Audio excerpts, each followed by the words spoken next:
The final show of this season is upon us.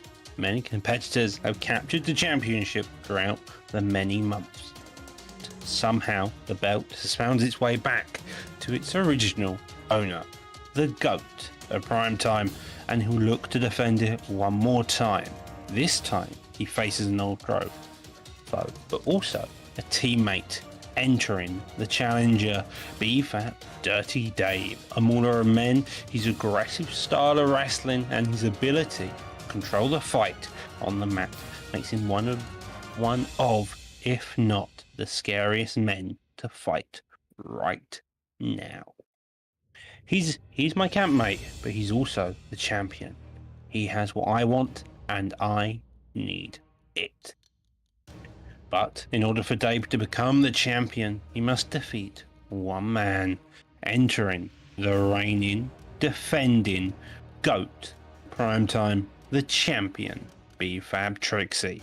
His reign of being the champion is legendary. His legacy is set in stone.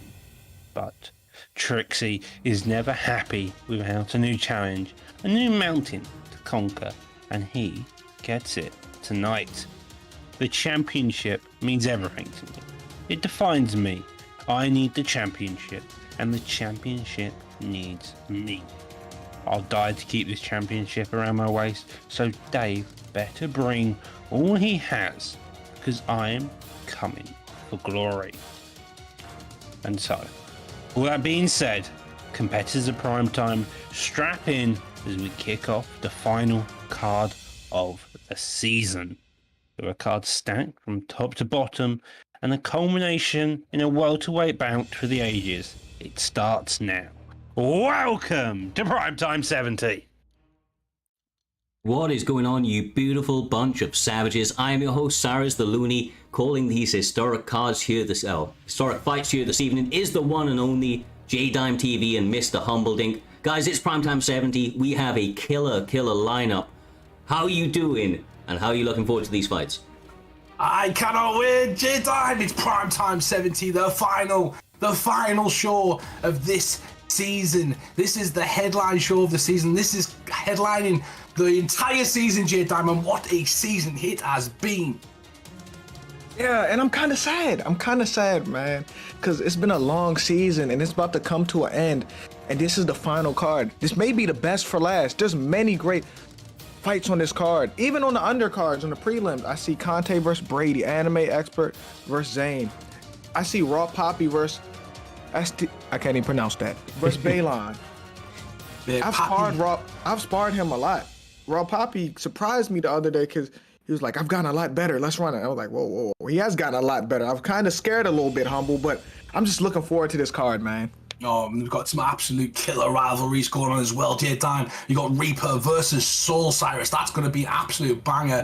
We've left them wait long enough, Cyrus. So tell us a bit about this first fight of this evening. I mean, these guys need little introduction. S&B, Donna, Webo, they are looking to put on one hell of a performance here this evening, get their names furtherly known within the communities. Of course, Donna's been around for a little while now. Donna Meat, fighting with the S&B boys. He is a very kind of seasoned opponent, kind of knows where to take it all round. I don't know as much about Webo, but obviously that is his opportunity here this evening. He's obviously earned his spot on PrimeTime 70, which is a tough card to get onto, to say the least. And it looks like, I don't know if this is right, but it looks like he's going a calf in his first fight. So you don't often see those picks, J-Dime, a calf pick. We'll have to see if it works out for him. It can be a little bit different from picking on regs. We'll have to see if it plays a factor. Man, I'm just trying to read what's on his calf. I see Suave. Suave IO Webo, 50 quid is what it says. That is so funny. That's crazy. That is brilliant. Honestly. If I'm John Dodson, I got to knock his head off his shoulders for that one. Yeah, and you're going to do other people a favor by doing it as well, Cyrus. Oh, goddamn. Well, we're about to see how it shakes up, my guys, how it shakes up. Flyweight is the first weight class. Say again, sorry. You know what I love? He makes an impact, he makes a splash. He's not stupid. He comes in and he immediately gets our attention and he gets the audience's attention. And that's a skill. It's a skill, Cyrus. It is, man. Like, honestly, we may not have known this guy going in. He may be fighting on the, the unaired sections. We'll check with the guys in the back in a moment. But you know, this is his opportunity here this evening to catch our attentions, whether it be with his fight style or the way that he has kind of entered it. Quite clearly, he plans on delivering on both ends of that equation, J-Dime. Coming out with an interesting calf and already starting to land off some good shots with the short boxing and a couple of rips to the body. Yeah, and this is just throwing me off. He got the COVID mask on too. He's fighting with the COVID mask. How are you breathing in that mask? Got to keep his distance, J-Dime. You know, you can't be within 2 feet of each other if he's got that COVID mask on. But he is a pressure-based wrestler. He's a grappler, and from the talk they tell us he's very, very explosive in some of his fights. Both of these guys coming in with positive records, essentially, and good wins. So both guys having 3 wins last season, Cyrus, with less losses. So it's a great matchup to start us off. Yeah, 100%, man. Primetime guarantee will continue from the beginning, the very first fight to the very last. Every single one of these guys are going to be looking, like I said, to make a statement, man, trying to make waves. It may be the end of the season, but it may be just as important as any other fight leading up to this point. You may not get a title fight from this one, but you can definitely leave an impact. And, you know, that impact can be in the minds of everybody here at home, and of course the matchmakers as they go into the next season. I was going to say season 3, but the next season, I think it's season 4 or 5 now. Yeah, 100%. Both of these guys wanted to claim a decent spot, going in that a decent spotlight with some eyes on them as they come into the next season, as you just said there, Cyrus. But at the moment, it's been a great fight, very technical. J-Dime, I've noticed he's not throwing a lot. He's trying to conserve his stamina. He is at the moment, Jay.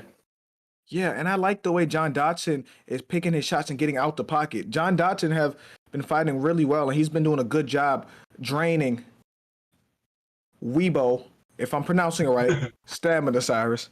I think it's Weibo. I'm gonna go Weibo. Weibo. Maybe Weibo. Oh, he's Weibo now. He's not Weibo no more. He's Weibo now. He may be Weibo. That's okay, but no, you could be right. No, it is Weibo. No, I see it now. It is Weibo. I'm actually wrong. I see it. I'm wrong. Well, he's starting to open up a little bit, right? Throwing a couple of head kicks. He's getting the pulls in very nicely, and like I said, he's been a little bit sneaky in the way that he's attacked the body. But S&B Donner has really been, you know, kind of fundamentally sound so far there, Humble. He has worked his own body shots, whether it be the knees, the straights, and the like. And as you mentioned earlier, he's been very elusive. He gets in, gets out, doesn't often sit there and kind of take pictures after landing one of those fancy combinations. Yeah, this is a very good fight. These two are very good fighters to start us off this evening. The very technical combinations from both guys. None of these guys are kind of throwing too much. They're mixing the rhythms up. They're moving. They're taking the center of the octagon, and they're really trying to find a clear opening. It's a really high-level fight to start us off, J-Dime. Yeah, it is, but I think Donner's controlling this. Donner's fighting really well with that John Dodson. I love his distance management, and look at that last shot. I think it's 1-0 John Dodson. I think you could very, very well be right, my man. I mean, playing John Dodson like John Dodson should be played, right? He's the shorter guy in most of his fights. He has to be very light on his feet and explosive in the way that he decides to, you know, kind of approach his shot selection. You know, a lot of the time he's not coming out there trying to pitter pat. He's normally the heavier hitter, although he is the smaller guy there, Humble. And I think that the matchup, you know, of that and exactly what Don Meat is trying to replicate, it's working out for him so far. And as you can see, he comes into this next round with a pretty big stamina advantage.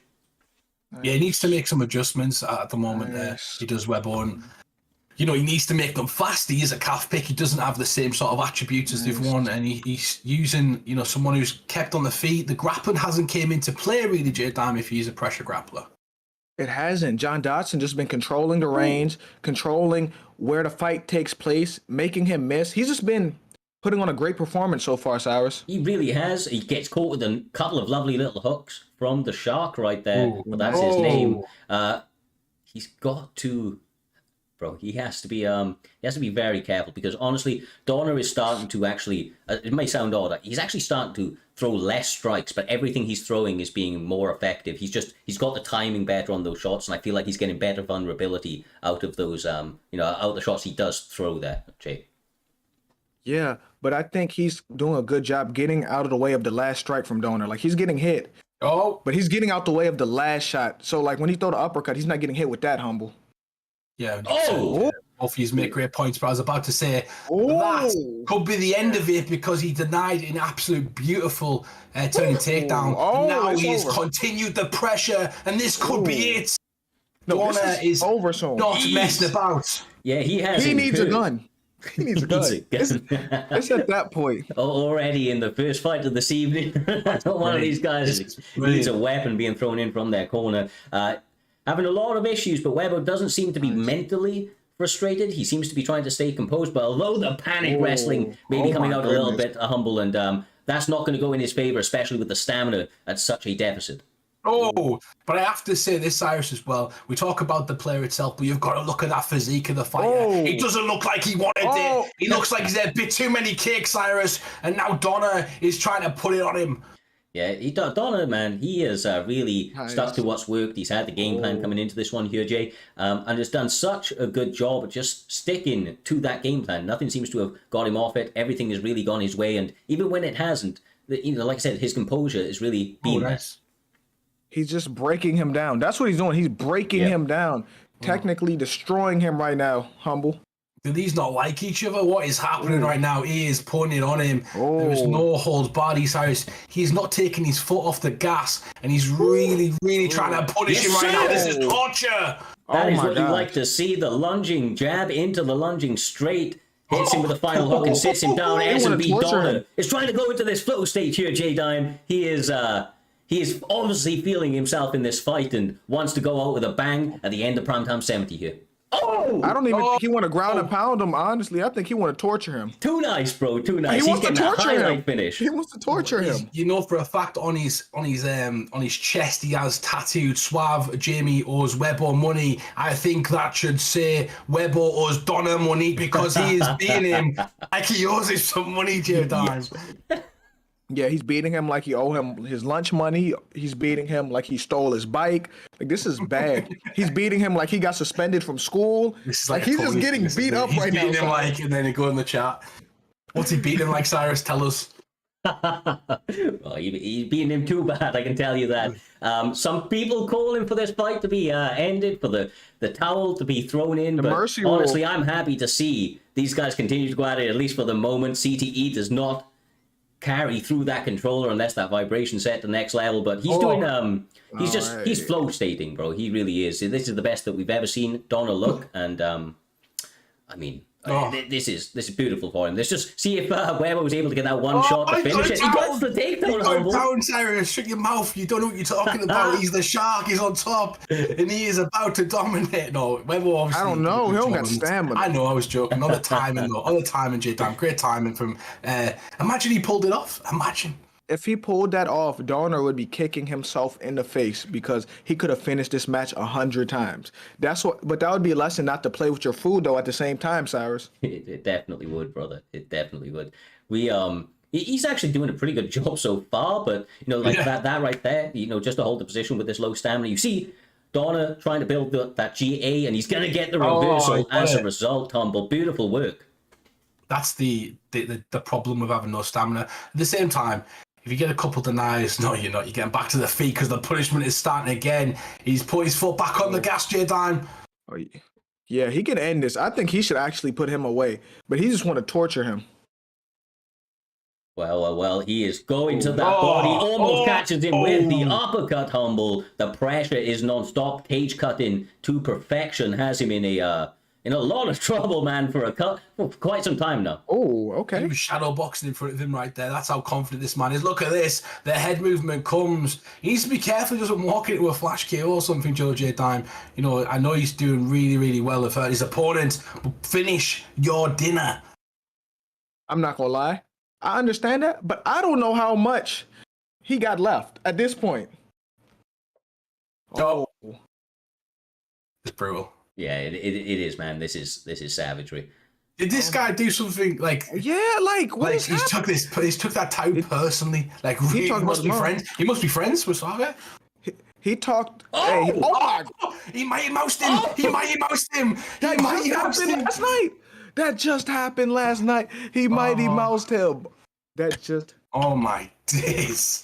That was a great performance for Donna. If you didn't know who he was before, you do now. The man has cemented himself amongst Primetime. In the last card, first fight of this evening, Cyrus, you've got to be impressed with that performance. Yeah, absolutely sensational, man. He got an early lead on his opponent, kind of midway or towards the end of that first round, really started taking over. And, just just the non-stop commitments to going to the well, changing up. He had, like I said, he had a game plan, and that was evident from the very first second of that round, the way that he was approaching it. And every single time that he had a tiny little setback, he adjusted very quickly, got on to the next one, and basically went into flow state. I don't even think that there maybe, I could be wrong, right? I could be wrong, Jay, but I think that was basically all flow state from Donner. He wasn't making conscious decisions. He was just naturally making the reads and adjustments he needed to get the lead on Webber. You're great. You're right. He was in his groove. He was in the flow state. And I want to know what Webbo did to make him that mad, because that looked personal. Like, he could have ended that at any time, and he just wanted to torture him, marinate him before he cook him. Like, I want to know what he did. I need to know the backstory, guys. Yeah, we'll see if these guys say anything in the chat, but my God, like you said, Humble, Donner ending this season in a massive way, my man, massive way. And I don't know where he sits right now with things, but if any of the top 16 aren't able to make it, then he may be on the short list, right, after a performance like that. And that's kind of what you're playing for here. We're going into this next season. Now's a great opportunity to have a quick mention of it. Of course, Primetime 70 coming to an end. We recently set out the schedule in our Discord. Going for the next 3 weeks, we're going to have some fun events going on. Another UFC event that's not related to the rankings or anything like that, just a little bit unique, a little bit different. More details, of course, to be announced. But then we're coming back in a massive way for the respective seasons on the Xbox and PlayStation side of things. We're going to be coming back with our traditional Grand Prix, 16 of the top competitors from the previous season, fighting with the title being defended every single time that champion stays in the, steps in the cage, all the way to the very end. I mean, it's a brilliant formula. It's been working for a long time, and I think it adds a lot of excitement to the beginning of these seasons. Yeah, 100%. These tournaments are the shit, Cyrus. Every single person wants to be in the Grand Prix, and you've built it makes sense, doesn't it? You've built your entire season to get a chance to fight for the championship, even if you're in the top 16. Not everyone in the top 16 fights for a championship, and everybody at the end of that season gets a chance to fight the champion or fight for the belt for the champion. And it's a unique thing because you can get some crazy things happening. You can get the Matt Serras coming through and winning that belt, and that's why it's such a fantastic tournament. And you also fight multiple times that night. You earn it. You go 3 or 4-0 before you even get the belt. Yeah, exactly right, man. It starts off the season very, very well in terms of records, right? Like you say, kind of really allows us to separate and get an order to things to start things off. But it puts people to their mettle, right? It really, really tests you, because you don't just have to train for one opponent. You have to be confident in your overall skills and your ability to adjust. And I think that's what makes a true champion there, J-Dime. The ability to adjust, and of course, mind and will, kind of, that's unrivaled by your competitors. You've got to want it more than them, and you've got to be able to put all of those skills together at that right time. Yeah, you said it exactly right. Adjustments. That's what separates good from great. You can be a great player, but say you play someone that's just as great, and they got to counter for what you got to do. Now you got to make an adjustment. Then you see who's really good, Humble. Yeah, 100%. And speaking of who is really good and who is going to shine tonight in this card, we've got up our next fight, Cyrus, and it's going to be a banger. We've got Anime Expert, and I believe he's fighting OG Mudder, or OG Mud, if I'm correct, Cyrus. Yeah, that is absolutely correct. Anime Tidy Expert stepping in here this evening, up against the one and only OG Mud. OG Mud is actually the short notice replacement, so it is a little bit different from the graphic, of course, or I believe a little bit different from what you have on the graphic there. Either way, they are ready and raring to go. It is bantamweight, and it is Cody Garbrandt up against Sugar Sean O'Malley. It's a fun matchup, J-Dime. These guys, of course, have kind of polar opposite styles, very explosive, though, and the ability to end the fight on a moment's notice, from either one of them, whether it be the kicks or the hands, kind of doesn't really matter. These guys have that knockout in them. Yeah, and it's tough to fight Sean O'Malley on this game. I can't lie, because if he uses his jab and keep you at range, it's hard to close that distance sometimes. I know Humble has a pretty decent Sean O'Malley. I know other people have a great Sean O'Malley. Humble, you should talk about Sean O'Malley more than me. Oh yeah, he's. We always talk about the sort of body type in UFC 4. You have to have like the good body type and to kind of use them. You've got to be able to have long jabs. You know, the Max Holloways, the Conor McGregors. Those are the really effective strikers in this game. The people who can punch mid-range and have that distance, Cyrus. That's exactly what Sean O'Malley's got. But on the other hand, you have a Cody Garbrandt who's a fantastic boxer. He can get in there and really hurt you in one shot. So you've got to be careful of those counters from him. Yeah, definitely, man. Definitely. He's not fantastic either, but if he's able to stay inside the pocket, take away some of those kicks, and move his head a little bit, it could go very well for him early. But it's a lot easier said than done. You show him when he plays long, when he has kind of good defense, kind of like OG Mud is traditionally shown, although he does eat the combination there, J-Dime. You can really make it difficult for the shorter fighter just to be able to get to you, man. Yeah, and the key thing to do, if I'm Sean O'Malley, don't fight with my ego. Keep fighting from the outside. Don't get into a trade with Cody, because Cody has that 98 power and can put out anybody, Humble. Yeah, you're completely right. You've got to be a sniper. You've got to be in there and out there, and your footwork on the exit is going to be just as good as the entry. And it wasn't quite there as Anime started to land onto Sean O'Malley, and OG Mud might be in the mud side if he continues to take shots like that. Yeah, seemingly a little stuck in the mud after those combinations for sure, but getting back on his bike right here, seems to continue to attack that car kick, but the head health is waning already, Jay. Combination after combination from Anime. Tidy Expert is landing square on that chin of O'Malley. Look at that, bro. Look at that shit. It might be it. No?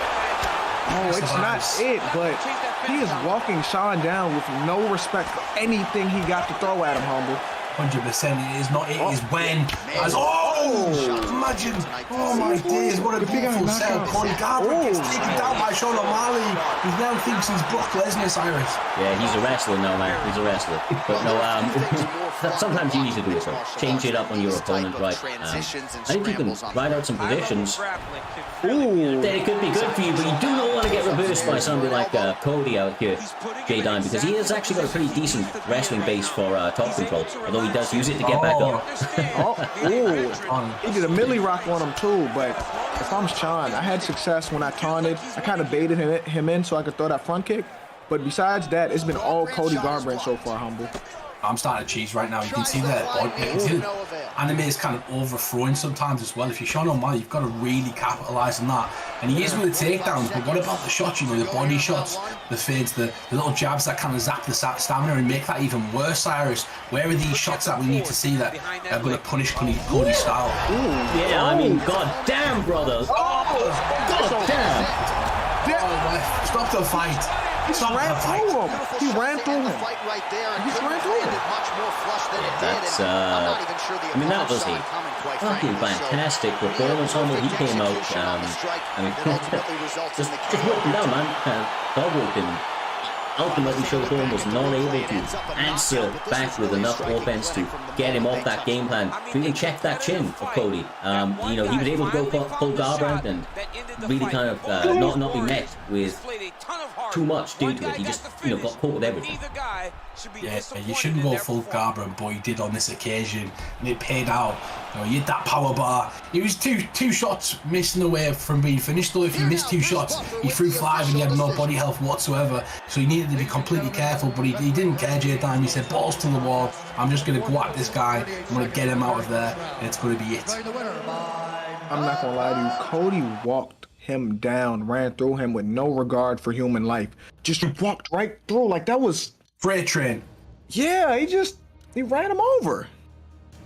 Well, my guys, from one great fight to another one, we know that the next one is going to deliver. It is the one and only Brady stepping up against Kante. These two guys fighting in featherweight here this evening. 3rd fight in on Primetime 70. And these guys have been around for a while. They're humble. They know kind of know what to do in these situations. I'm sure they felt these pressures before, so the nerves maybe not as high. As a result, you know, you get a little bit more used to it each and every time. But they traditionally have very, very entertaining styles and the ability to mix it up. You know, they're active when it's on their feet, they're active when it's on the mat, and a lot of the time, you know, hunting for that finish, whether it be punches or submissions.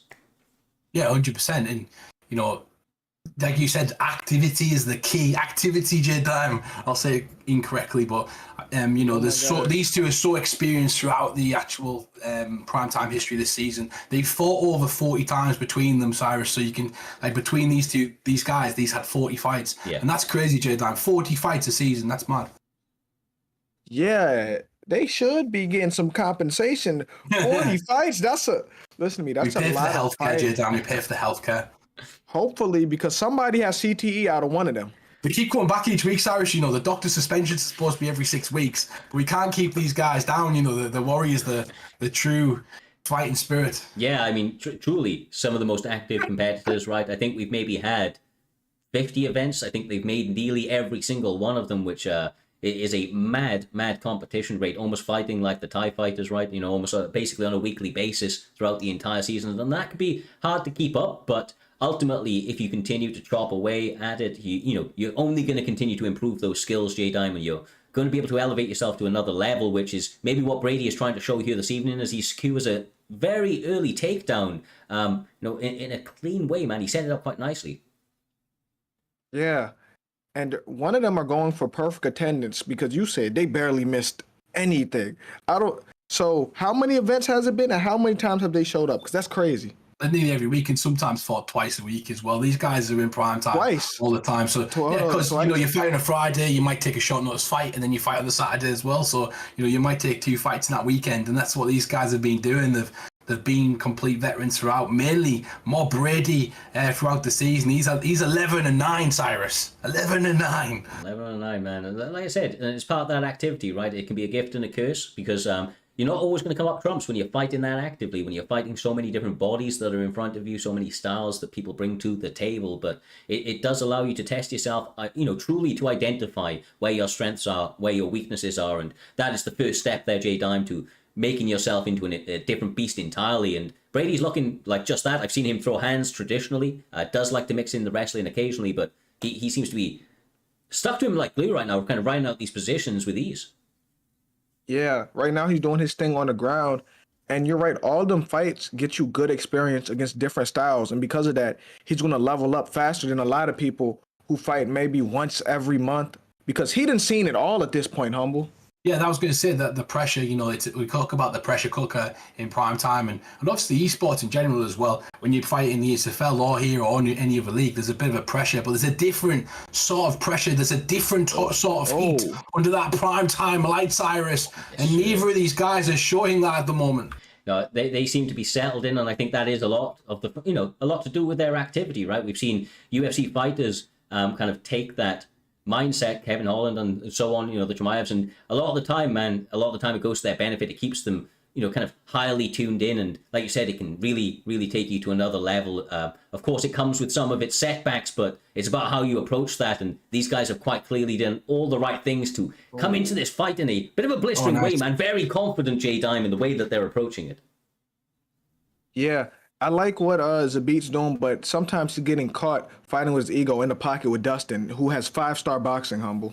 Yeah, you can't get caught kicking, especially in that pocket or, with your knee up in the air, essentially. Unless you're kneeing, that's the only time you can kind of get caught with it. But he's got to get active. He's got to get going. There, that's beautiful work right there. Nice knee to the body. Wasn't the normal sort of shot you'd see from a pull edge at time, but beautiful work.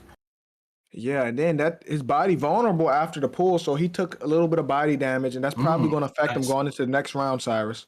Yeah, I mean, definitely, brother. And as unorthodox as that was, I mean, it was incredibly punishing. You can see, obviously he's about double the land rate there, but of course we've got to take into consideration that some of those shots maybe were on the ground there, Humble. I think that was a good round from Zabit, but it maybe have woken up the beast in Kante as he started out this round with combination after combination. A lot of them landing, brother.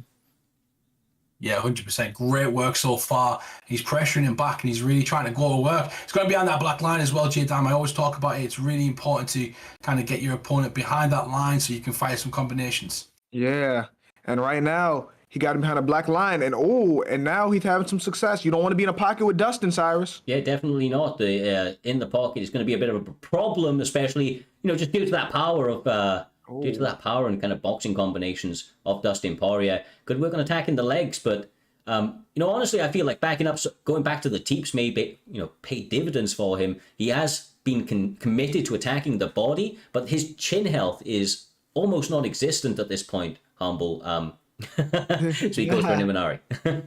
Yeah, of course. He's a nice little roll right there, trying to get him in. It's frustration though, J Dime, isn't it, when you're getting caught like that? I like the leg damage that he's done, but those boxing combinations have been fluent so far. He needed that takedown. It's a good round, but Dustin started to have more success with the boxing. He even had him against the cage behind them lines, like you said, Humble, earlier. Yeah, that nice takedown right now as well. He's close to the fence though, J Diamond. He's going to try and get obviously towards that fence, Cyrus. So you can usually use that as another option to kind of get up. Yeah, definitely. And seems to be trying to move to that, but isn't able to stop the transition to the side. Back is now taken. Of course, the RNC not an option armbar is going to be on the table. Of course, the transition to mount, which is not what he was going for. I thought he was, but not what he was going for. Finds himself in this back sitting position. It can be a little bit staled out at times due to the no RNC, but he does manage to get across into top mount right now, J Diamond. Of course, if he's able to stabilize out in any of these positions, you've got to imagine he's going to commit to some big ground and pound to secure this round, because top control isn't enough. You need damage or you need close submissions.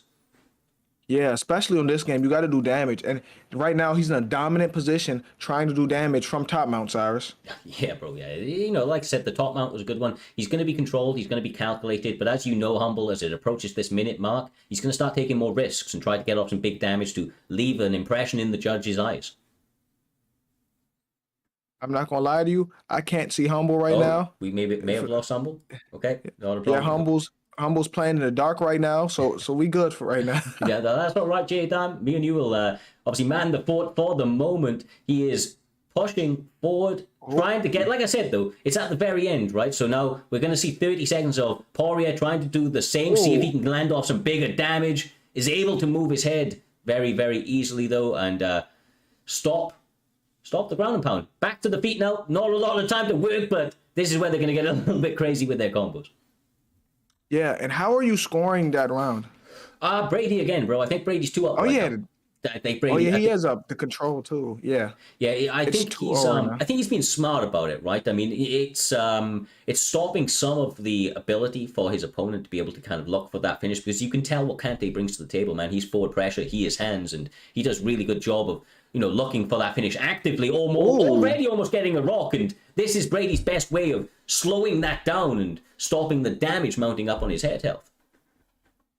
That was smart, because it looked like Dustin was starting to piece him up, and one stun can change the outcome of a fight, especially with someone like Dustin who got all that power and that great boxing, Cyrus. Yeah, exactly right. And Dustin's power translates from the first round to the last one, as we've spoken about, you know, in the past. So in this third round, he's just as dangerous. You can see that he's actually done a really good job of sustaining himself, you know, in these ground positions and on the feet, because he's still got high stamina, utilizes some nice GA to reverse position, and I imagine now he's going to try and separate, because of course you don't want that rubber guard of Zabit to come into effect. You see how he got up? He heard you. He heard what you said, Cyrus. Yeah, it's an interesting one, man, especially on the mat. But oh shit! Oh, nice pull elbow. Oh, Brady now trying to go for the finish, trying to. It's over. Lovely work. I mean, I suppose that's how it's done, right? He took his time throughout the entire fight, didn't look like he was hunting for the finish. To be honest with you, looked like he was happy to point fight in this one, which I don't often see out of Brady. But obviously he took Kante seriously, but he obviously had a game plan. He went from that first round to the second round, built up a little bit of frustration in his opponent, and then when his opponent was least expecting it, when I was least expecting it, probably you too, my man, he absolutely turned it to 100 and took him out of there real quick. Yeah, we thought he was point fighting, trying to. 19 on one judge's scorecard. Okay, that's crazy. But he literally was point fighting. He was fighting smart, but then out of nowhere, he finishes him. Yeah. So that was just a great performance by him, Cyrus. Absolutely beautiful. Another one in the books. Brady, much respect, man. Like I said, he's showing some levels. Sometimes, you know, you see fighters get a little bit content to that kind of final hurdle, not really push for the finish, but much props. He could have probably eked out, a decision win on that one. I know that one judge saw it another way, but the other two were at least thinking the same way that we were. So that is in the back of a lot of people's minds, not throwing away an easy win, but he hunted the finish, got it, and I think that there's a lot of props in doing that. Yeah, And I can't wait for this next matchup too. The Reaper versus T.O. Soul. I heard it's some bad blood, and I could just tell Reaper energy from today. You know, Reaper been trying to go at it. He's just itching to fight right now, Cyrus. Yes, sir. We spoke to him a little bit before the matchup. I know that Soul, T.O. Soul, or now Raw Soul, he is a tricky opponent, man. He is elusive on the feet, likes to utilize a lot of movement, and counters his opponents very, very well, and not a man that is afraid to go to the floor either. Has submissions on his resume and a number of ground and pound finishes. So Reaper, being the man that he is, has come here prepared this evening, says that he has been on a run unlike no other, has been putting in the work in the lab, and believes that he has all the answers to end the season in a big showcase. But of course, that's easier said than done when you've got a veteran like T.O. Soul, or, you know, standing across the octagon. This guy's fought on Xbox and PlayStation over here. He now finds his home at PlayStation and thinks that he's bringing it all together, T.O. Soul. And honestly, his recent performances, I think, showcase that. He has been looking phenomenal as of recent. He's been looking real good, and y'all forgot that he upset Spooky a few weeks ago too. People forget he had a great performance there too. T.O. Soul has been kind of like a dark horse in primetime recently, Cyrus. Oh, he truly has, man. He truly has. He, like I said, I think a lot of people underrate the elusiveness of him, and he is. He's very, very hard to hit. I mean, I actually don't know if I've fought T.O. Soul, or if I have, it was a very long time ago. He's quite clearly a different man here today, but when you see his opponent step across him, people who are known for having really, really good shot selection, that are good, at managing their distance, they all seem to have problems touching him. So he obviously seems to be doing something right there, J Diamond. We'll see if he's able to do it here this evening once again against Reaper. They are 2-2 going into this one, although we know that doesn't really mean anything under the bright lights. A little bit of a forecasting that these guys are very equal going into this one. Yeah, and I'd also like to point out that Humble has pulled off a magic trick. He just popped up somehow. Like, I see him now. I don't know how he just did that. I don't mind.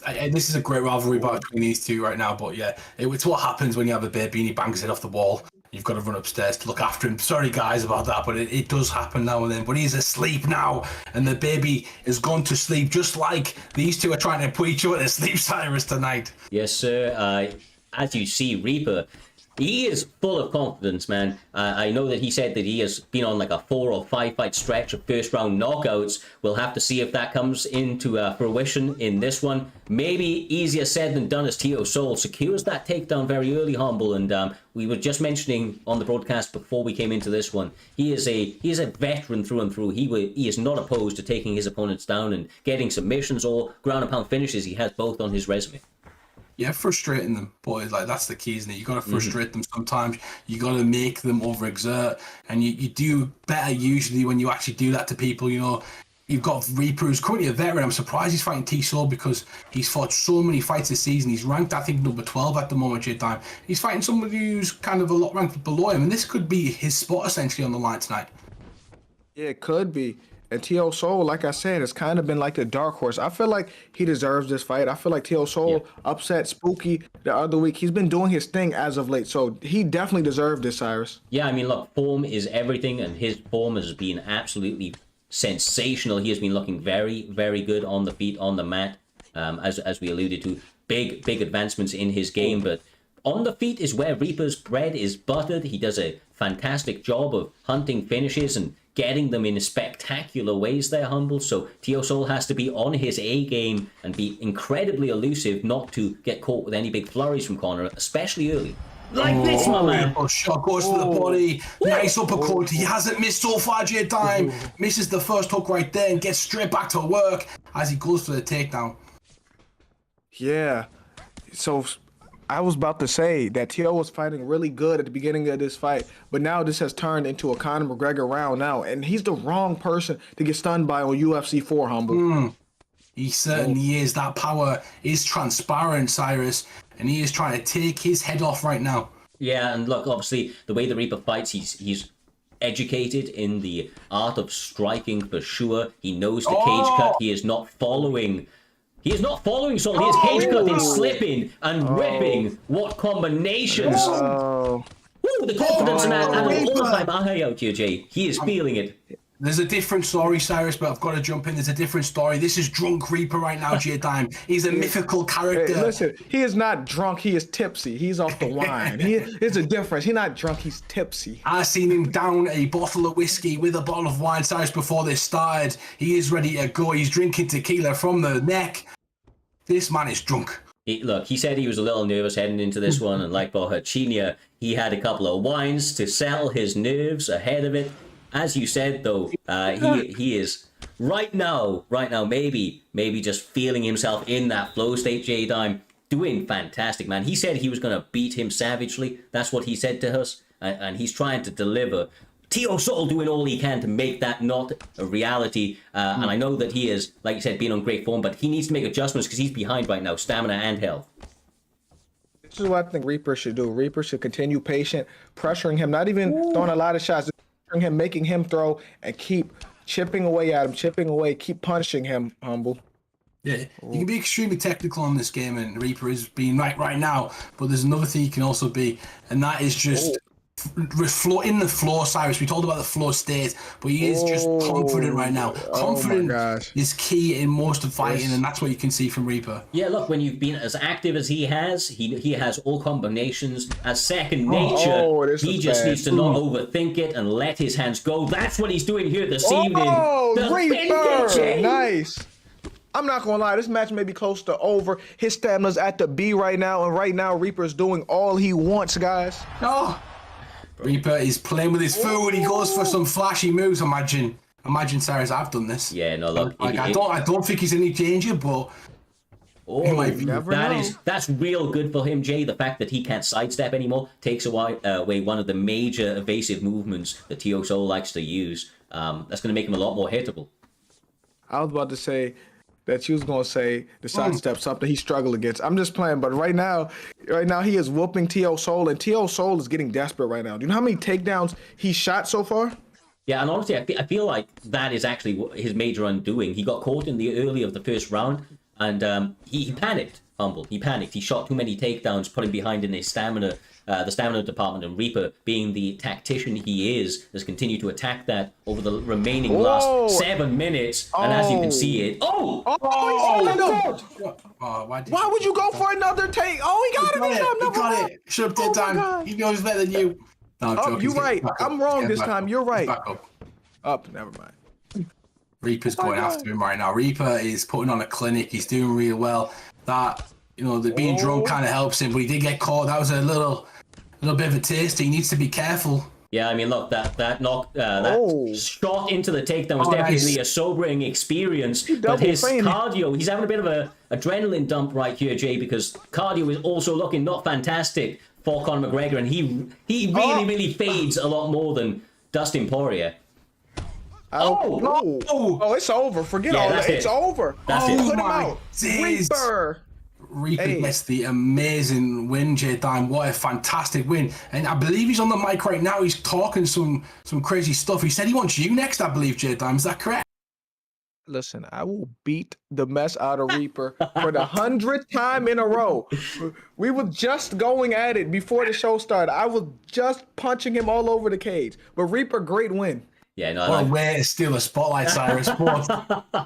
Next week, I believe, are we doing something? No, next week is our off week. Then we come back, of course, with some other off events during our off season. But look, that is definitely a fight that I would be happy to put together and happy to see in one of these events for sure. But tonight is all about Reaper, his ability to really live up to all of the expectation. Like I said, we had a little bit of a preview. He's part of the production team, so he jumped in the chat before, once we were all getting ready, give us a little bit of a rundown of what he thought, insight, I suppose, into what he was bringing to his side of the fight here this evening, Humble. And he delivered, man. He did everything he said he was going to. Took a little bit longer, but I feel like that's because he was just being a little bit more diligent, and he didn't want to walk onto something big like we saw him get caught with in the third round, right? Because Tio Soul is a tricky man and can catch you from that first to last bell. Yeah, 100%. And we have jokes about, but yeah, his performance was flawless, and he did a really good job of maintaining the stamina, making his opponent miss, and then capitalizing on those misses, J-Dime. And that's ultimately what got him ahead and kept him ahead through that entire fight. And when he was able to pick his shot selection, he was like picking out a pizza from a selection box. That's a crazy analogy. I've never heard that in my life. Like, what? He said like he's picking pizza from a pizza box, but yeah, he was picking his shots very well, and him denying them takedowns plus them health events had a lot to do with T.O. stamina getting drained to the point where even if he did drop him, there was no way he could finish him because 2 punches in, he would have been tired on the ground. Yeah, for certain, man. This next section right here, there is an error to the graphic. If you didn't catch it in the chat, it is not raw padding. He's fighting twice like KSI tonight, everyone. That's not what's happening. Don't feed into this. This guy is, I'm not calling him anything but Pappy. I'm not, hey, listen to me. I'm not calling him that. His name is, I'm calling him what his name was before that. His name is Wavy to me. I'm not calling another grown man Pappy, yeah, right? Do you know what? His name is Wavy. I'll go with you on that, yeah. No, give the man the respect. He's got a team. He wants you to say his name. You've got to say his name, boys. Well. Up next, though, to correct the graphic, will be Kyrgios up against Dino Gamer. It is in lightweight. It appears that we are going to see... oh, gee, I think they're in the wrong weight. I could be wrong. I think we're seeing Gilbert Burns be Nate Diaz right now. I'm pretty sure this is meant to be a lightweight. I could be wrong. I'd be happy to see this fight either way. I'm not bad with that. And maybe we don't, because it'll set a precedent for everyone to start changing the weight classes. But it's true. Yeah, they do need to change it. But we always need to say this, right? We always need to say this. The lad from New Zealand always has a high ping because he's from the other side of the world. But it's stable, J-Time. It's stable, right? Right, whatever you say. I'm playing. It's a high ping, but it is stable. If it was jumping like Jordan, that's a whole different story. We may have to cancel the fight. It was going between 1 and 2. It was going between 1 and 2, maximum 5. Oh, I feared that I was entirely wrong. It was written in a different language. I don't know what language it was in, but is it French? It might be French. But it was written in a different language, and as a result, I didn't know what it was. But lightweight, 4-star Burns is from what I hear. So, yeah, he is actually in the right weight class. My mistake, dead wronged it. But either way, they're ready to go. Gilbert Burns is Kyrgios. And, of course, his opponent standing across from him, Dino Gamer. Nathaniel Diaz, J-Dime. Combinations boxing, the ability to pour it on, and it seems like that's what he wants to do it early, pressing his opponent behind the cage and being met with a lot of combinations from Kyrgios, obviously trying to make him get some early respect. Yeah, but for me, that's a weird pick for Dino because I thought Dino would pick a grappler, and I literally remember how Kyrgios fight. You can get Kyrgios when he throws the 3 hooks in a row. Like he has that habit where he throws hooks consecutively where you can pull counter him, Humble.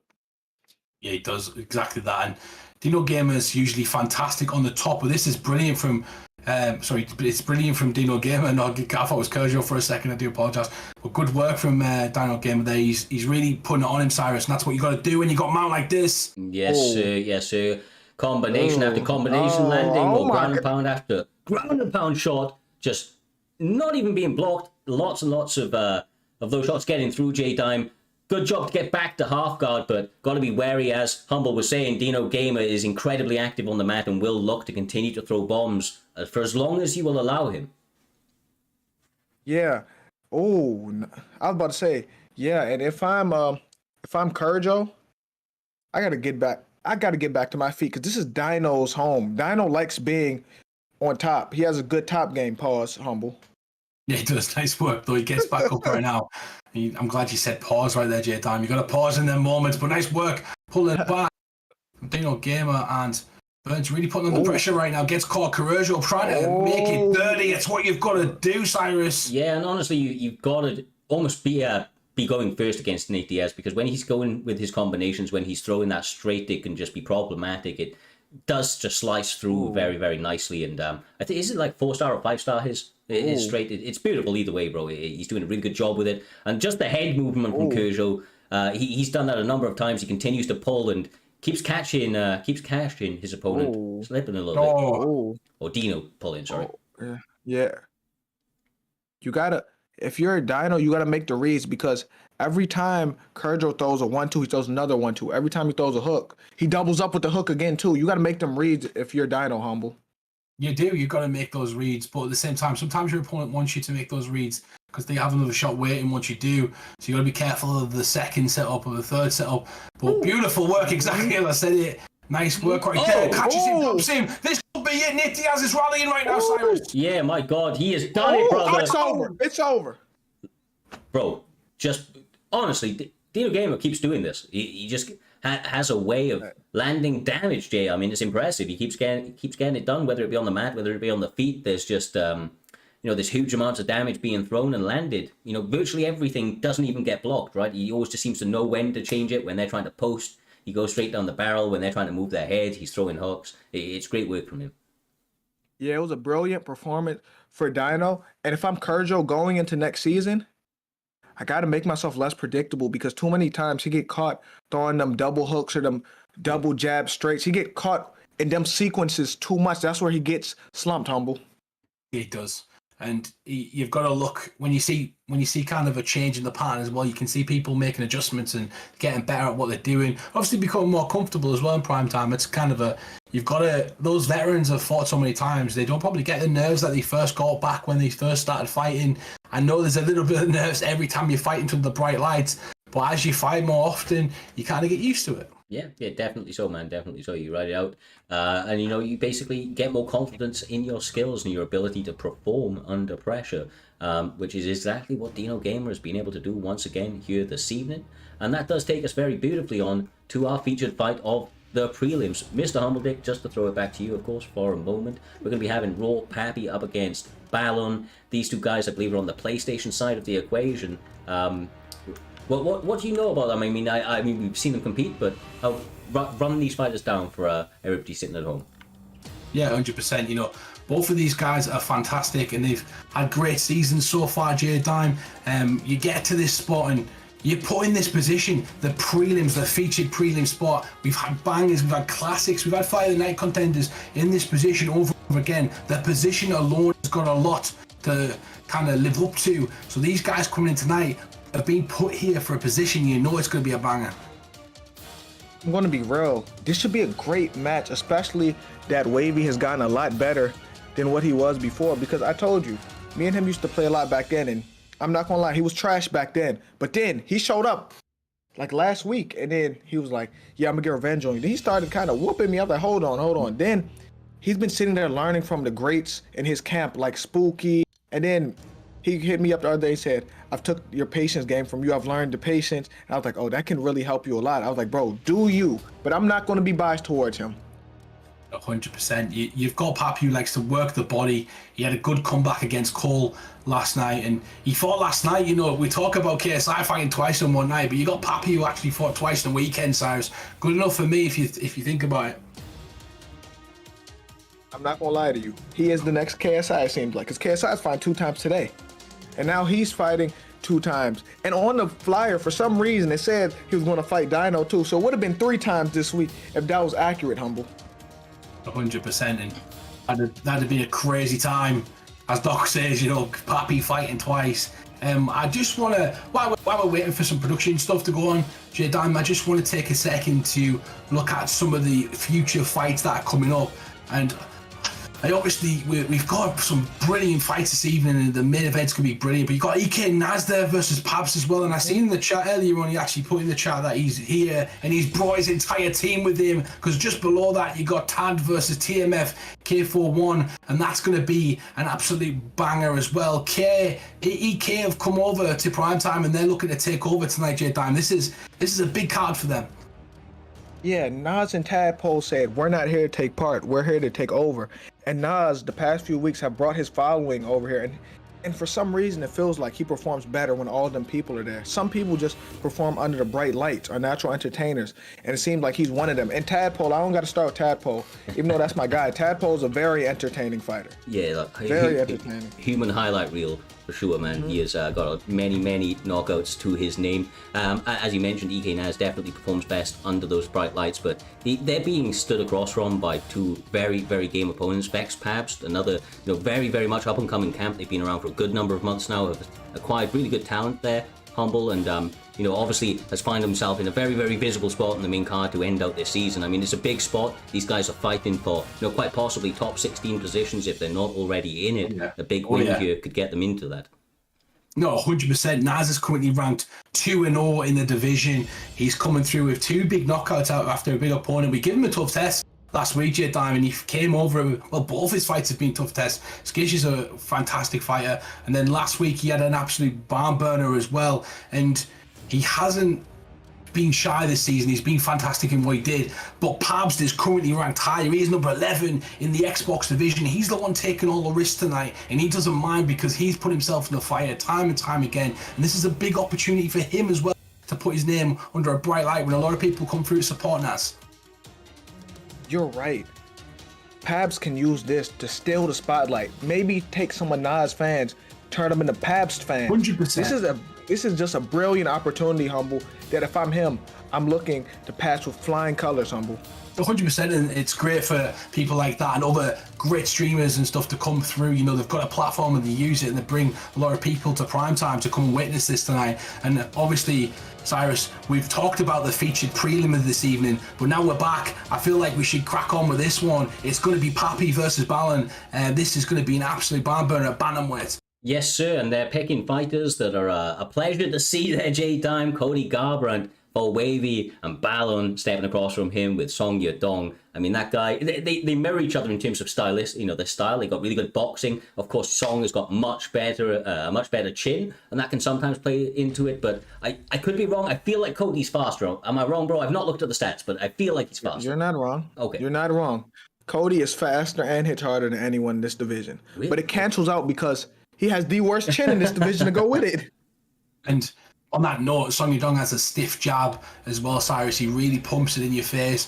And just as you're coming forward, to land those shots that you're talking about, J-Dime, Cody Garbrandt's got to move forward into Song Yadong's face to land those shots. He's not really good on the counter because his block's not that great. There's a lot of bleed through. So he's got to move forward. And as he does, that stiff jab is going to be in his face, Cyrus, to meet him and greet him and obviously pepper that chin up for later big shots in the round. Yeah, I mean, look, you know, as you said, the block is not fantastic on him either, to boot with his pretty suspect chin. But as somebody that plays Cody quite a lot, you know, you've got to be creative with it. You've got to use your head movement, especially early. I think he may even have the perk for it. You can't allow this to happen. You can't allow Song Yadong Balin to get his hands off going early, J-Dime, because you know, you want to be fighting on the front foot. You want to be going first as Cody.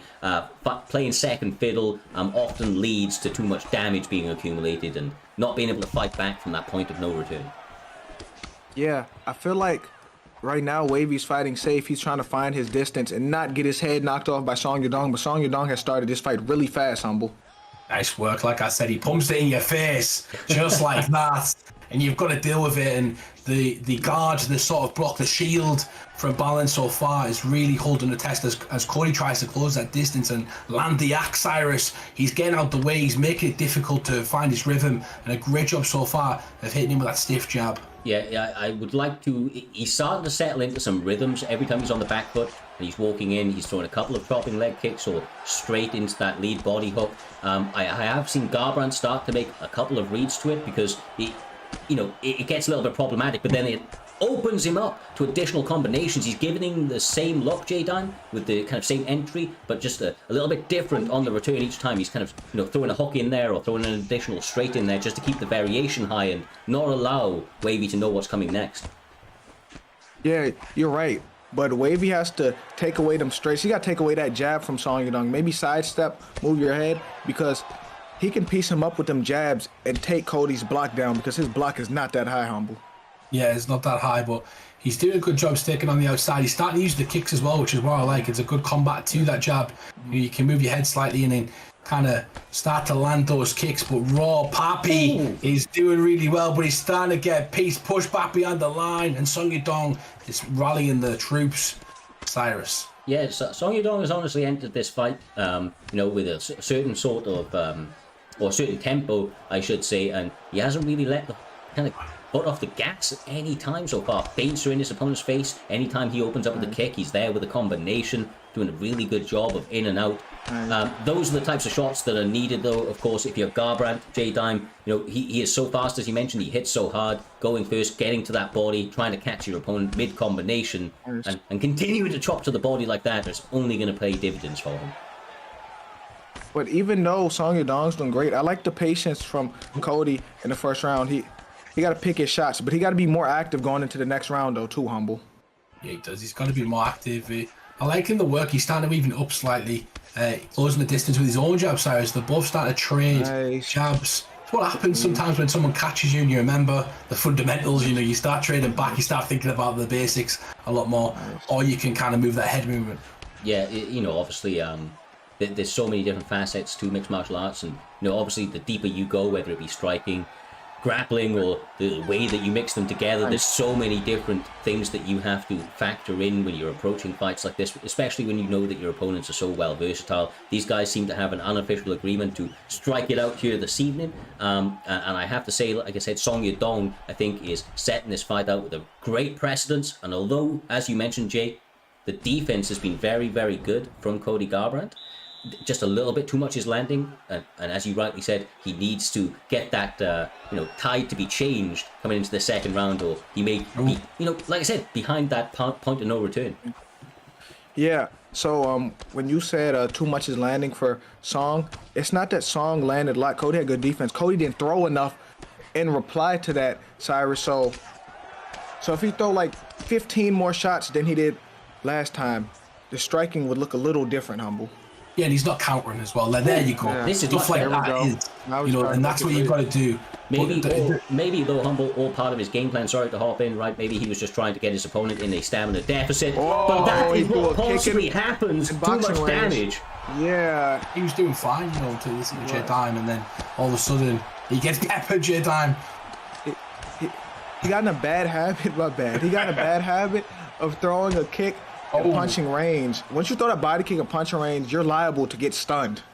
100%. You're completely right, and it's got to be. They've got to be moving backwards or moving sideways. That's what you've got to learn about the kicking. You can't have them kind of moving forwards. If they're moving forwards, they're smothering you. So good work, but nice kicking to close the distance. You see that there. He closed the distance with a beautiful kick, and he's starting to land bleed through damage. Raw Pappy's in trouble. Cyrus is against that fence, and he's getting beat up. Yes, he is. He's managed to circle out right now, but he is not out of the woods yet. Combinations are continuing to fly. Couple of them missed at the end, but he's just not able to get the counter on the end. A little bit disappointing, I'm sure he feels, but he needs to stick to his guns. He needs to find that counter shot, Jay, because he has been a lot more active, and he's had a lot more success as a result. You can see the damage starting to kind of equalize out at this point. Yeah. He's making him miss a lot of times, but there's no counter coming back either. He's kind of just watching him miss and just letting him survive, Humble. Yeah, he's in Raw Pappy's counter combinations to his sort of boxing, in the pocket style doesn't flow the best. He doesn't mix it up when he's countering. He doesn't get going with that. So he kind of does one or the other, and he's now at kicking range. And Song Yadong is starting to beat like Rocky was beating that meat in the freezer, Cyrus. Hold on, what? Oh wait. That sounds so soft saying. Yeah, I knew what you meant, but no. Hey. Nevertheless, brother, you have a point. He is absolutely unloading combinations onto Raw Pappy at the moment. Has him hurt. Has him down once again, Jay Diamond. Just seems to be picking his shots beautifully.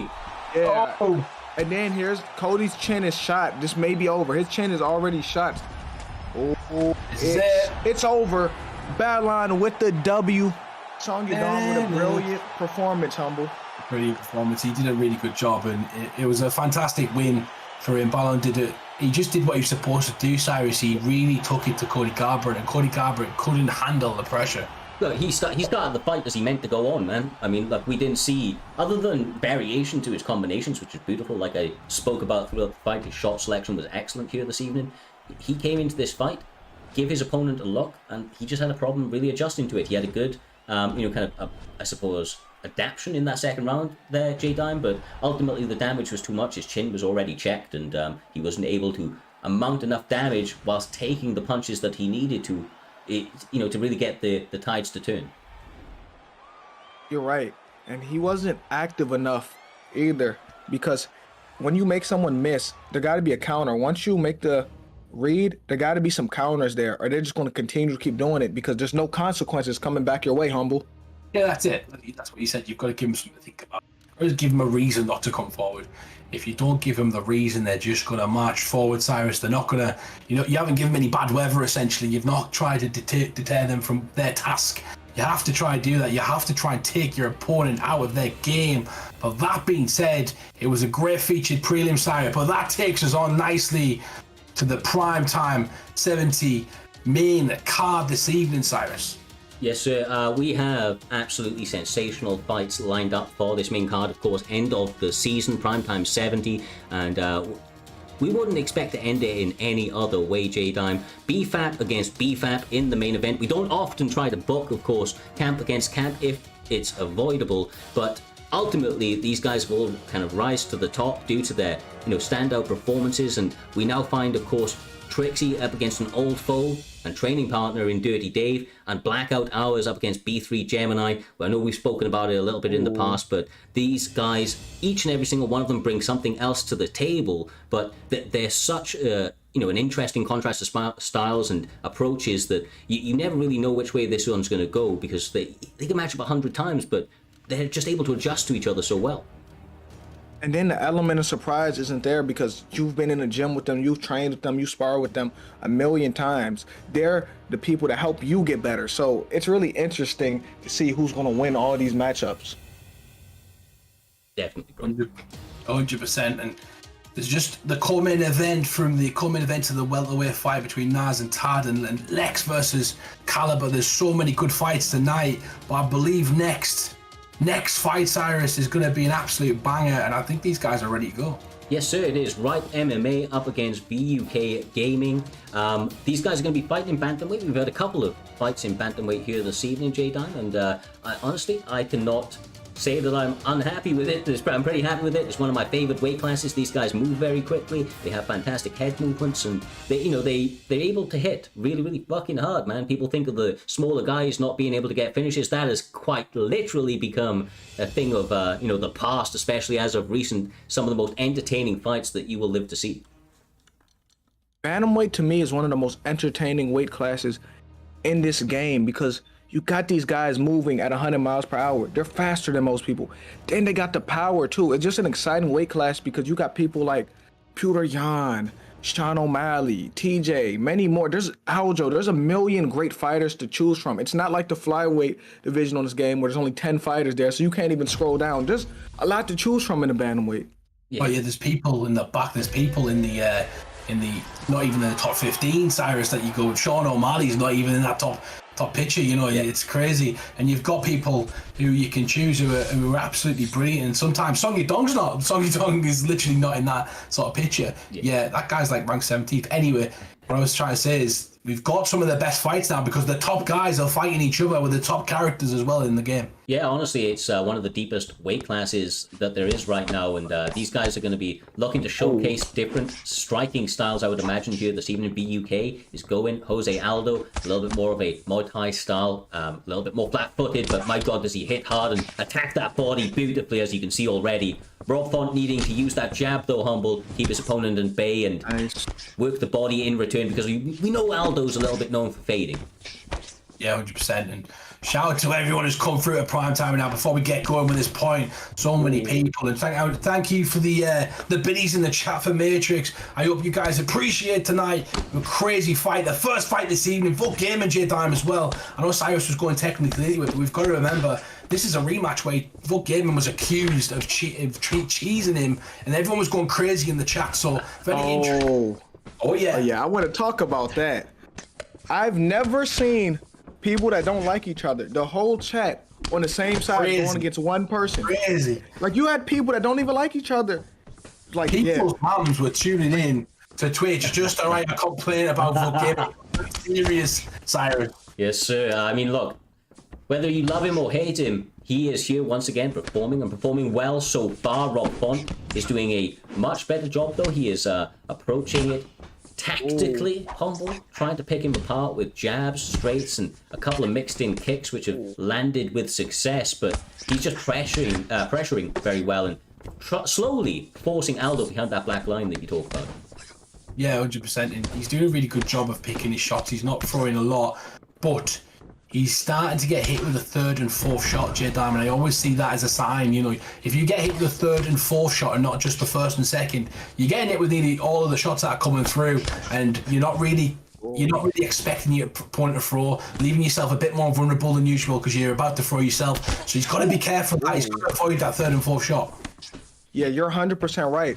And if you're getting hit with third or the fourth shot, that's a bad sign because you should have made a read within the first 2 shots. If you getting hit with them last 2 shots, it's time to hang it up, Cyrus. Yeah, It's time to hang it up. It's definitely signs that you're not on and you need to make some changes. But so far, man, the way that these guys are approaching each other is with, there's definitely respect there in terms of the ability for their opponent to land damage. But in certain situations, man, they are throwing kind of with reckless abandon, timing these and trying to catch each other, slipping out here, Humble. It can be dicey when you're kind of living and dying by the sword like this. Oh, 100%. It's hard to think when you're in here, and both guys starting quite slow. If you ask me, there's no real sort of overexertion apart from the 3 or 4 pieces that he's threw a few times in the round. He's kind of mixed it up quite nicely. I was about to say, we talked about Vuk Game and landing those shots. Nice work there. Goes to the body. Vuk Game is now walking into him, and he's walking the shots. Good work from Ripe to pick up on that there, Cyrus. He didn't. Him. Ice in his veins, brother. He gets absolutely blistered with combination after combination, J-Dime. In the last 2 seconds, straight head kick. Almost that Leon Edwards, and didn't quite get the knockout, but it landed flushly. This match is the opposite of the last match. Y'all remember the last match? It looked like Ripe was running through him, and it looked like he was doing justice because for some odd reason, the whole chat wanted VUK to lose. But now this is a way more competitive fight, and I could say Vuk won this round. Am I lying? No, Vuk is Aldo. So he could have. There's a couple of checks. I'm not 100% sure. Honestly, the way that these guys are going at it, as you can see, bro, there's just so much damage. It's one of those ones I find, at least personally, Humble, I find it tough to call.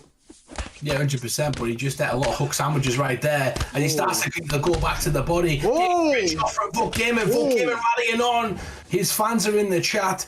He has got them now, J-Dime, as well, because when you hit on someone so much, you get your own kind of people, you get your own little crew behind you, and that's exactly what's happening. A lot of people have started supporting Vuk Gaming recently. All I'm saying is, the last time they fought, the whole world was against him. I have never seen a whole league turn against one person like that. That was the first time I've ever seen that.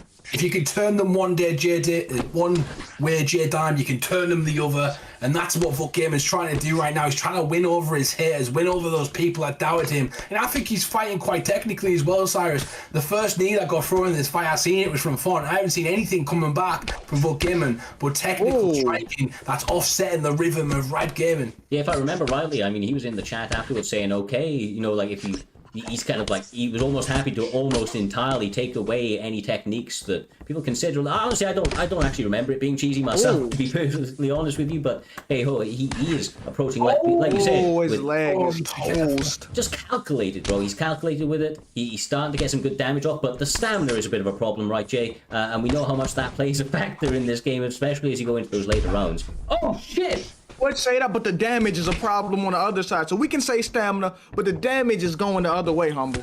Yeah, and I think Vuk Gaming's made an adjustment. He was throwing 3 or 4 piece strikes. He's now throwing 1 or 2, and he's also picking his shots a lot better. I say that, and he throws a 3-piece, but the reason he's got low stamina is because he's throwing 4 pieces, 3 pieces over and over, Cyrus. Now and then he'd throw it, but really, he'd waste a lot of stamina doing that, and as Rob Font comes forward and starts to hit you, you're more vulnerable in them situations. Definitely can be. He does land the spin kick to the body there as well. He is trying to walk him onto something very big, but the leg kick continues to rain through. Of course, Aldo now having to switch stances as a result, but this is not where you want to be pressed, J-Dime. Even though he's trying to walk him onto something, this is the danger zone. You don't really have many options to move.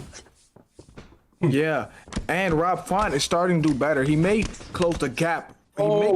He's starting to get his block low and his head health low. Humble. Can he block it? He does. And as Cyrus said, the danger zone. Nice work right there. Goes back to the head. Beautiful uppercut from Rob Font. There's no way. Danger zone. I love it. There's no way. Danger zone. Oh my days. It kills me, bro. Look how close that first round was, especially in terms of significant strikes. Like you say, very highly competitive in this fight. Subtle advantages in terms of the stamina to Rob Font, and now the damage maybe as well, as he is absolutely fucking destroying him with combinations, Jay. And then he has almost full stamina to work with too, so he can really throw a bunch of punches right now, Humble. But I'd pick my shots if I was him. We've seen this a bit tonight as well with people draining other people's stamina and then coming on later on in the round, taking their shots. But he's got this to work. And for Osiris, this could be real danger right now.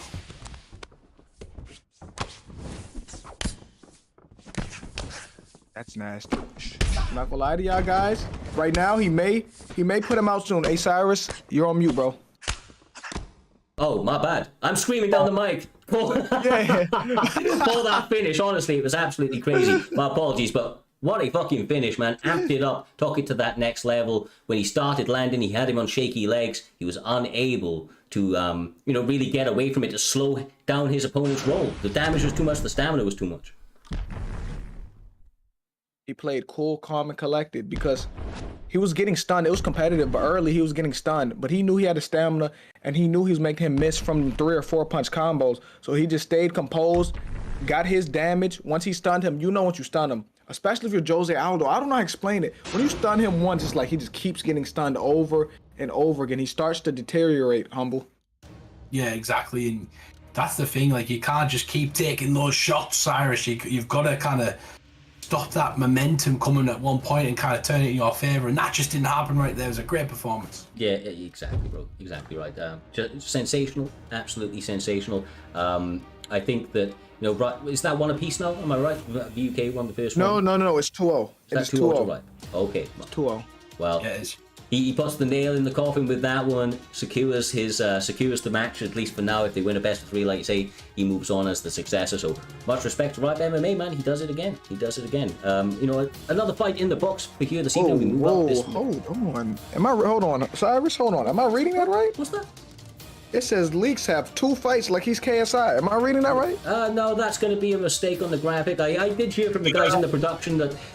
look, our graphic designer isn't within the community. They completely and entirely rely on what's sent across them. It was sent across wrong, bro. There was some mistakes here this evening. It is what it is. Teleprompters, guys. Some people read what's on the teleprompter, and that's exactly what happened tonight. But Cyrus, who is actually Leaks fighting tonight? So let me just have a quick look over the card. Do apologize. So we have Leaks up against KM Caliber. That is actually who he is fighting. Look, honestly, that is a fight and a half of the main card, brother. These guys, they are. Question though, Cyrus. So who's the masked guy in Leaks' position in the next fight fighting Hansen? Who is that person? Bro, I should have went Justin Gaethje, huh? Say again, sorry, brother. Next fight, who's the person in Leaks' position on the poster? Oh, right, sorry. Up in the next fight, we do have Moolah TT up against Karts. Karts is stepping in, I believe, is the man on short notice, at least from the way we have on the graphic. But Moolah TT, once again, stepping into the cage. This man has been on an absolute tear here in this season, Humble. Obviously, he could end it with one hell of a bang here this evening, but he's going up against Carter, who I believe fought last night, at the head of the fight night. He did fantastic as well. Yeah. It was a great performance. And I was referring to Leaks and Hansen because they looked like they were next, but obviously we've just been told from the truck that fight is off. Obviously, there was a mistake there on the graphic, and now we've got Moolah versus Kart, which would have been G-Man, obviously, which is where we're at now, J Diamond. It will be a fantastic fight between these two. Kart is on an absolute tear. He did brilliant last night, especially with his grappling, and Moolah is one of those guys, he can make it frustrating, he can make it horrible to fight, and if he can't take him down, it's going to be difficult. Yeah, and if I'm not mistaken, he had a great performance with, was it Israel Adesanya last time? Who did he use last? Because he had a great performance recently, Humble. I can't remember exactly who fought. I watched him fight last night, though. Last night's card, by the way, Cyrus, was absolutely brilliant to end off the season. Yeah. It's been brilliant tonight as well. And look at the record between these two, 11 and 12. That's a competitive fight right there. Yeah, exactly right. Shows that these guys have, obviously very familiar with each other as well. They've come across, their paths have crossed at a number of times, whether that be sparring, OWC, or, of course, within the competitive scene as a whole. But either way, that normally means less of a feeling out process here, J Diamond. That's exactly what we're seeing as Carter secures a lovely little double leg, nice and early with Charlie Olives. That is a scary man to have in the grappling kind of realm with you. He's got submissions and ground and pound. Blistering ground and pound to go with it. Yeah, but Rafael Dos Anjos got great grappling in his own right, but at the same time, I do not want to be on the ground with Charles Oliveira. That is the all-time submission leader in UFC history, humble.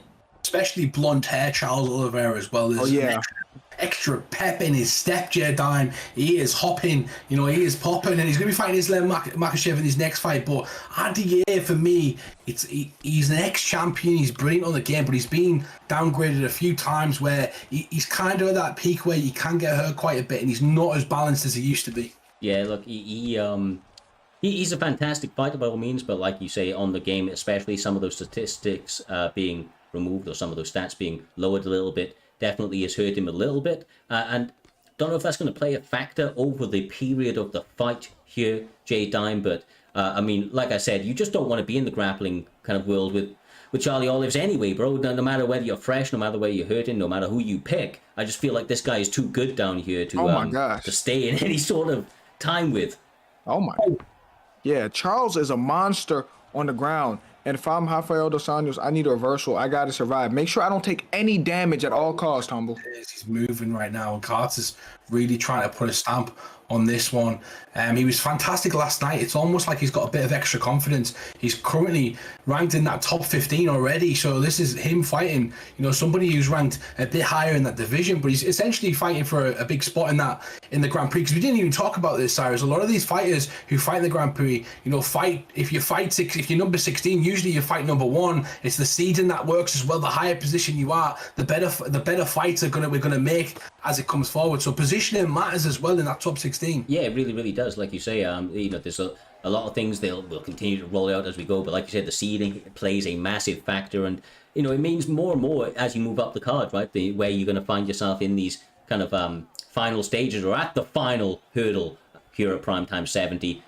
Big spinning miss from Mula TT there. He's obviously trying to get a little bit wild and creative with it. This man is confident in his skills, Dime, which is evident by his RDA pick. And so far, he stayed at least defensively sound to a point where that grappling exchange didn't have too much of an effect on him. Yeah, but if I'm Rafael Dos Anjos, I'm keeping it on the feet. And next round, I'm going to mix in my leg kicks because he does have 5-star leg kicks on his game.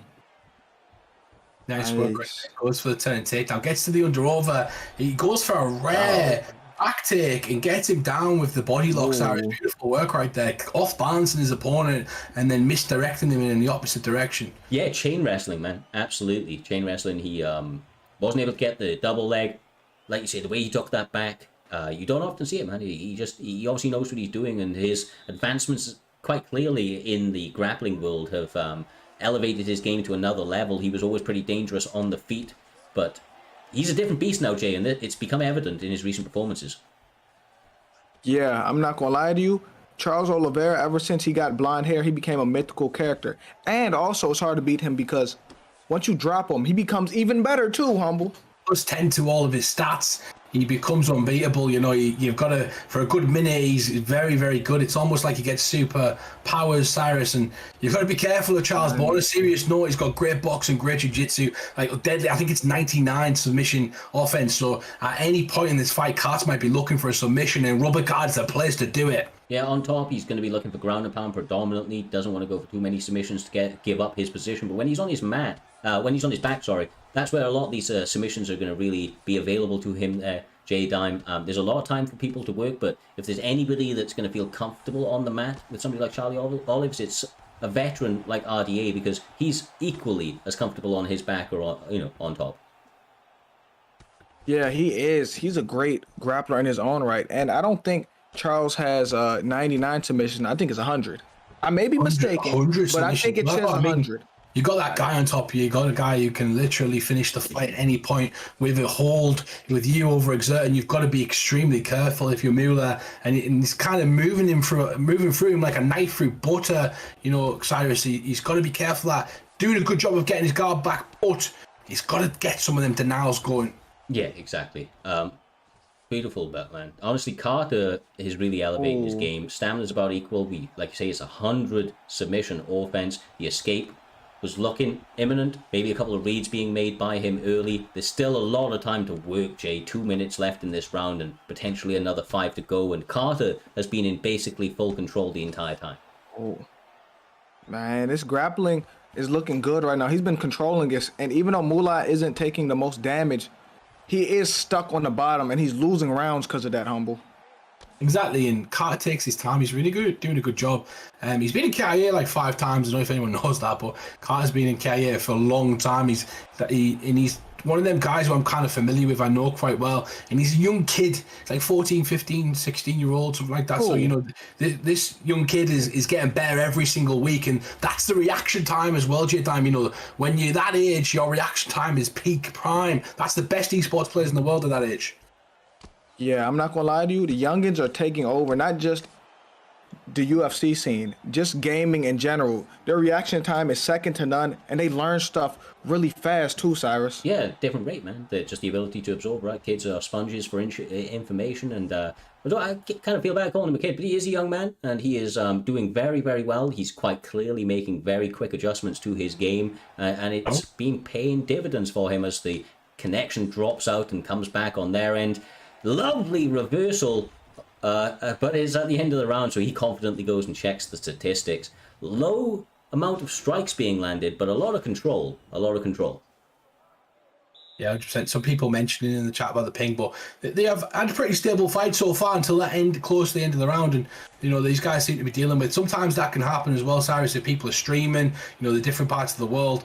You know, that thing can happen, but hopefully it kind of smooths itself out and these guys have a bit of a... How do we get it might to the just ground? be us. It might just be the stream. Yeah, it might just be the stream end. We'll see if these guys have any complaints of lag after the fact, but stream-wise, it's been all right other than a couple of moments. Hopefully it doesn't impact our viewing experience too much as we proceed into the final 4 minutes, 15 seconds of the third and final round. It has been mostly one-way traffic for Charlie Olives, but he is going to need to get some substantial damage off, I feel like, in this one, Jay, just to put kind of the cherry on top and to secure this victory.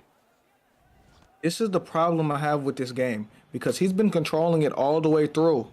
But I don't know how judges judge ground control on this game, so I don't think I they haven't do, seen. Yeah, I gotta really see how they're gonna judge this, Humble.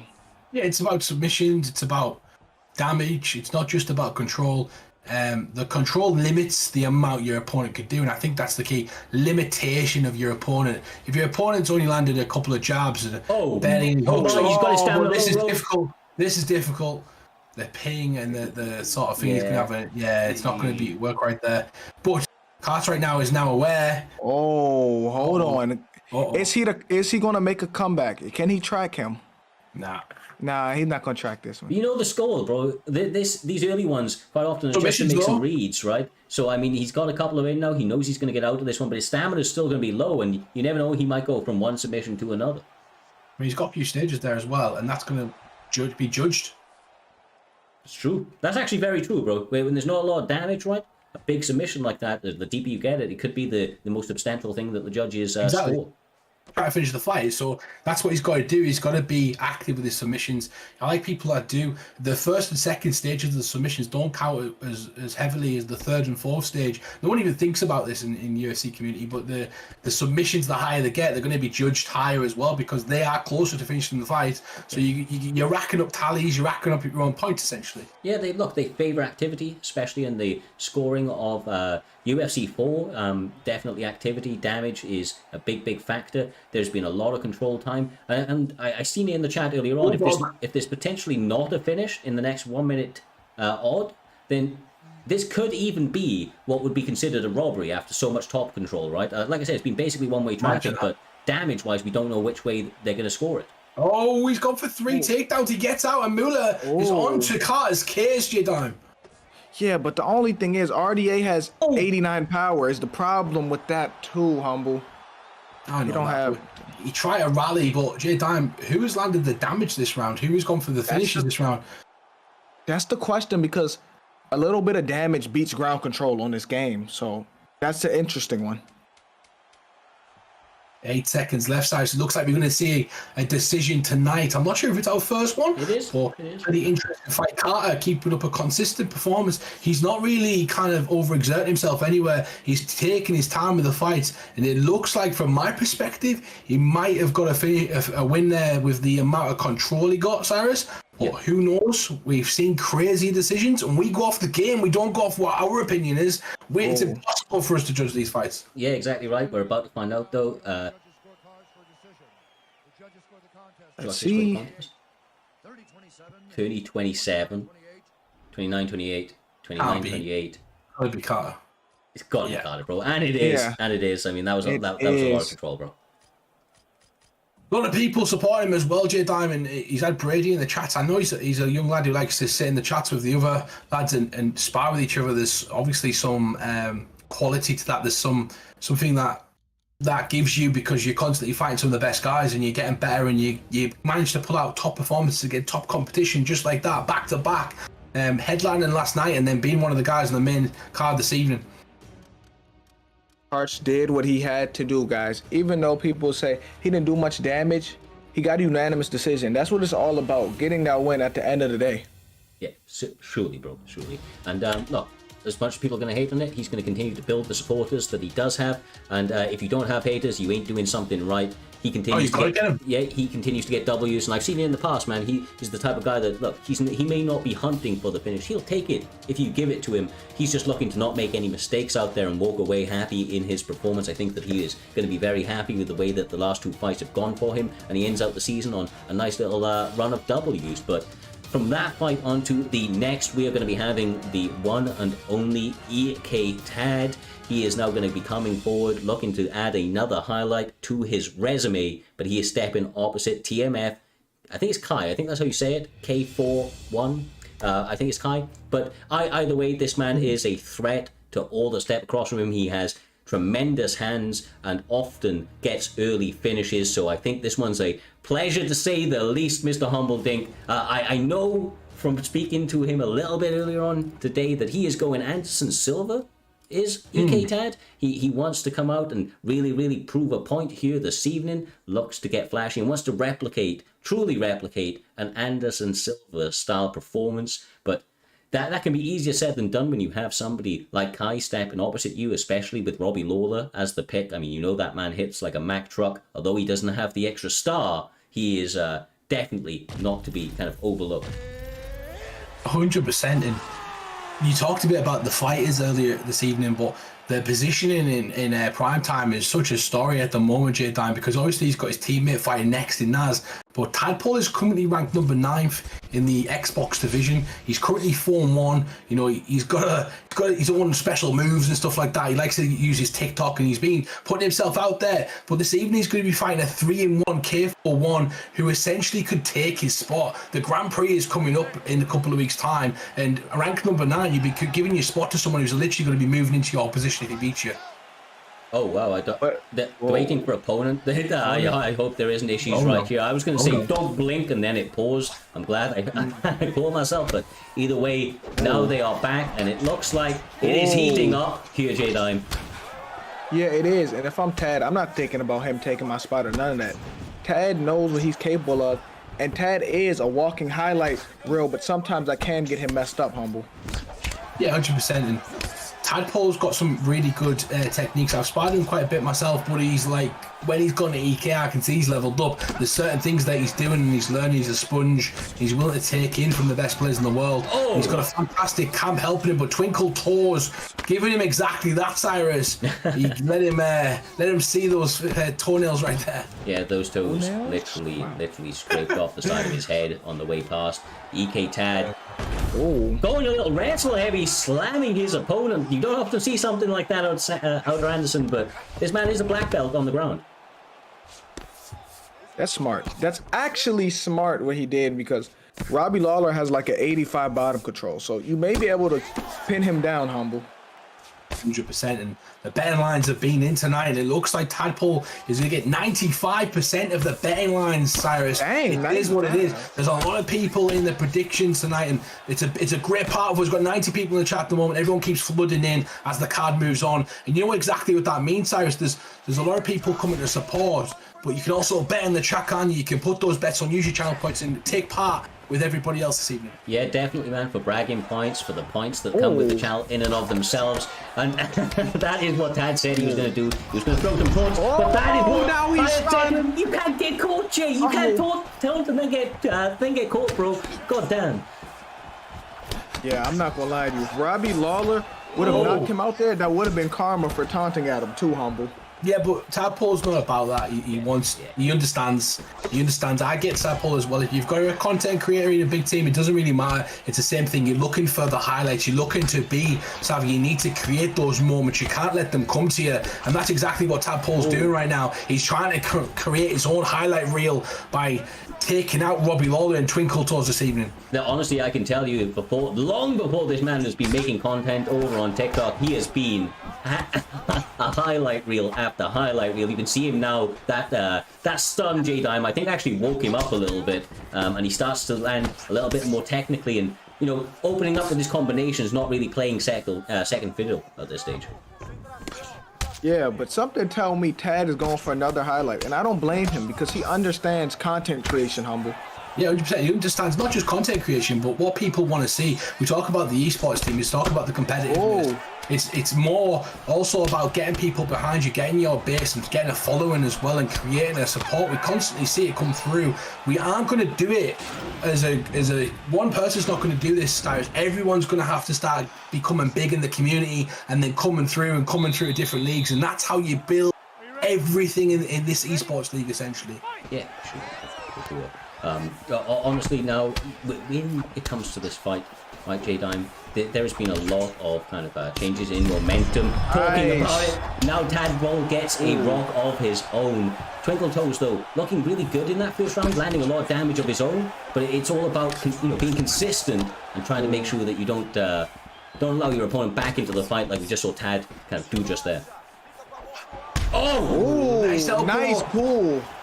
Tadpole's getting loose, goes for his signature move, just lands on the block right there. He needs to get back to work to pepper Twinkle Toes' head. It's starting to be really, really tricky from distance as well as Tad J-Dime. Smart. Yeah, you can see Tadpole starting to feel it. He was starting to. It's come back. Twinkle Toes. Twinkle Toes of his own. Oh, I thought he was gonna make his own TikTok just now. And that's the danger of it as well, isn't it? That you've got to put yourself out there, Cyrus, and you're open for criticism. You're also open for speculation and other people to kind of try and make their names from you. But that's what you want. You want people to do that. Look, Tad bets on himself each and every time, right? He isn't going to care if people are against him or for him in these situations. He will live and die by that sword, as we are seeing here this evening. Whether he gets the highlight or becomes it, this fight is going to be an entertaining one, is it? As we've already seen, got the big spin kick from Silver. Doubles it up. I'm surprised he didn't get walked on right there. I thought he was going to get sidestepped after that. Yeah. He did it again. That took balls. He climbed. That's got to be He's flailing. Twinkle Toes is coming on. Twinkle Toes has got that hurt. It may try be to finish over right now. now. It's complete. Twinkle Toes does it. Twinkle, twinkle, little star. Twinkle Toes with the W. Oh my days. The dark horse in Kai Humble getting it done. I said, you can't overlook Robbie Lawler. You can't overlook Twinkle Toes. 95% of bets have just went into 5% of those betting. That is absolutely insane. That's why you can't count anybody out in prime time. And Twinkle Toes, more importantly, goes to Form 1.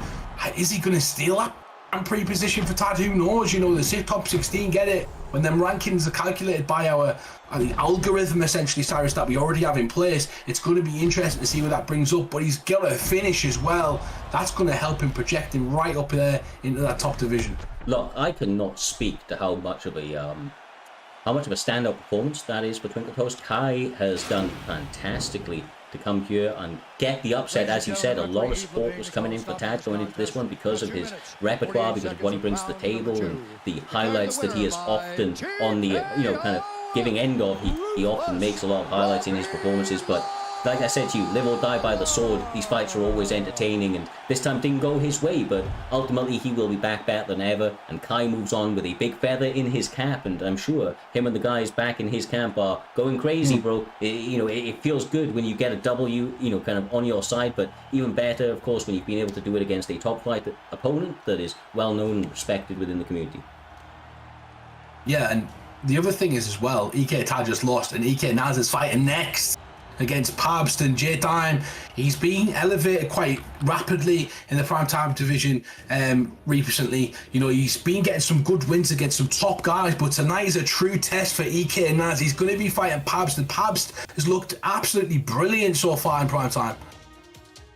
And like I say, it seems since Nas has came back, he has performed better under the bright lights. When all his people come to support him, he has a innate ability to just perform well under pressure.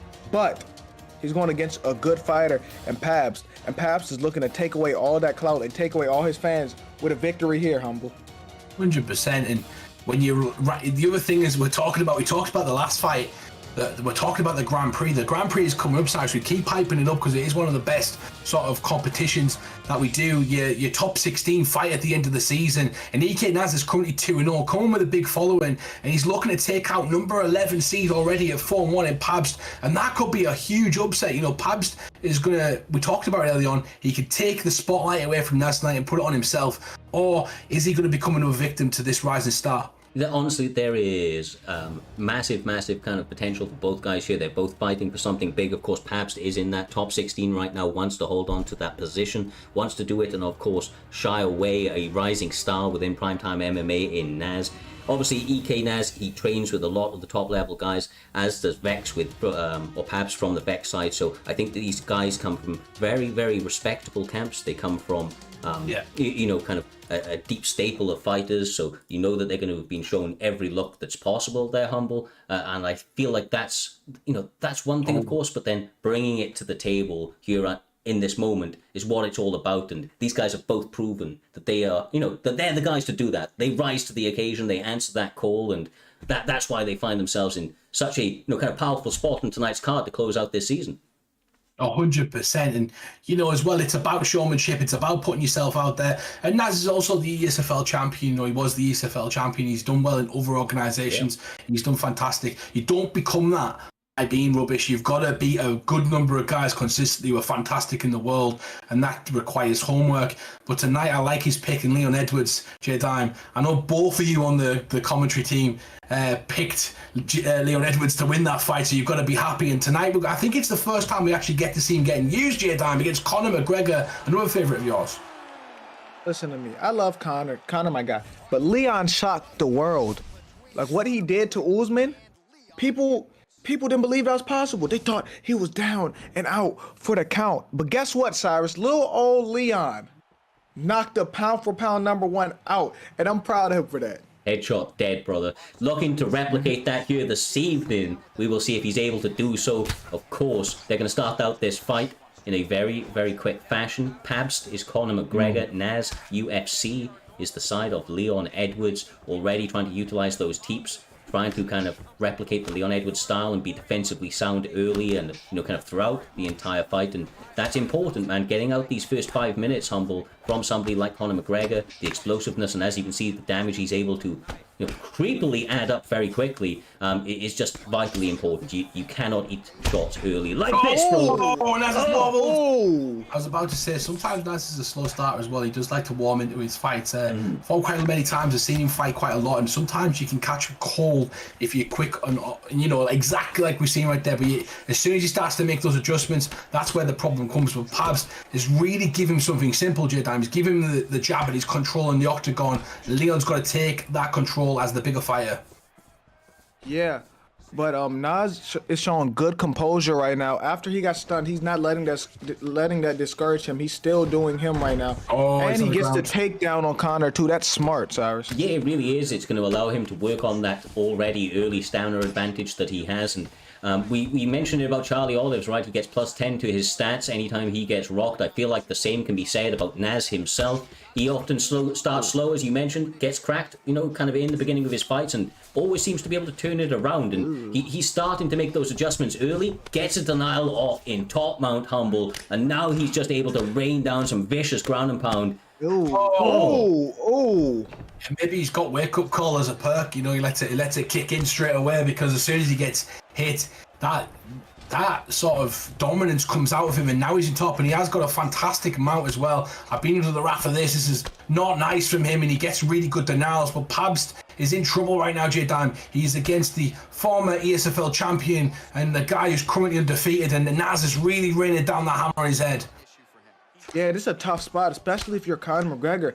And Naz has got a few denials from top mount. So right now, if I'm Conor McGregor, I'm being a little patient. Oh, he got out, Humble. Nice work again, Naz. Getting back up, moving freely, Cyrus, to side control. Really difficult for Pabst at the moment. He's got, I believe, a minute to kind of take this barrage of punches and get back to his feet in the next round, but he's got to survive the initial onslaught from Naz. Yeah, look, he got rocks at the beginning of this round, so he may have even still won this round, right? So just ride it out, man. Try not to lose some of that stamina. Naz is going to continue to work these bunny shots to advance positions with some high GA, and then, of course, look to end out this round, I would imagine, Jay, with some big ground and pound, but this has been a good adjustment from Naz. He's quite clearly shown that momentum can be shifted on a moment's notice in a fight like this, but perhaps you've got to remember, started out this round incredibly strong and got a big rock. If I'm Connor, right? I just gotta go. Dang, I'm not saying nothing. Hold on, my bad. Boom. If I'm Connor, I gotta be cool, calm, and collected. I can't let that second half of the round discourage me because you still won the first round. You still did. It's not necessarily about that, though. It's about the momentum. Momentum of fights is key, and that's exactly what Leon Edwards is trying to do. Naz is doing. He's trying to take the soul, take the energy, and he knows he could get, if he gets a takedown now, he's going to keep him on his back. That's a huge tool in your head as you go forward, Cyrus. Yeah, of course, it's going to be, traditionally at least, it would make you a little bit more hesitant to come forward, but that doesn't seem to be the case from Vex Pabst. He seems to be getting a little bit more, kind of annoyed, but that only seems to be heating up the combinations that he is throwing Edwards his way. Lands that left hand. Oh, he got a nice knee to the body. Good work. He's trying to sidestep now. And Naz is really walking into stuff. I'm wondering, J-Dan, when that takedown's going to come in, is if he's going to try and do it a bit earlier than 3 minutes like the last time. If I was Nas, I would start putting it on the ground early. Right now, Nas' stats are a lot better than Connor, but Connor's up because of them stuns right now. Yeah, true, man. Damage is definitely in his favor, but Naz always plays the long game, and he is now starting to land with some big shots of his own there, Humble. Think that knee was very, very clean. I'm very impressed with Pabst, though, the way he's controlling this fight so far. He's had Naz walking into 2 big shots. Obviously the ground game was a bit suspect, but Naz has just not decided to shoot yet. He's really trying to catch him with that knee coming forward, just like we see Mighty Mouse doing that one FC fight recently, J-Time. That was a knee from hell. Mighty Mouse is the GOAT. He is top 2 mixed martial artists of all time.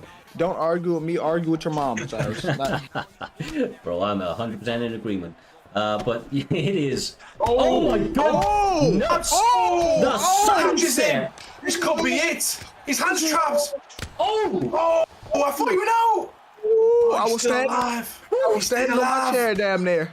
That was clean as it gets, bro. That was beautiful work from Pabst. This man is a demon.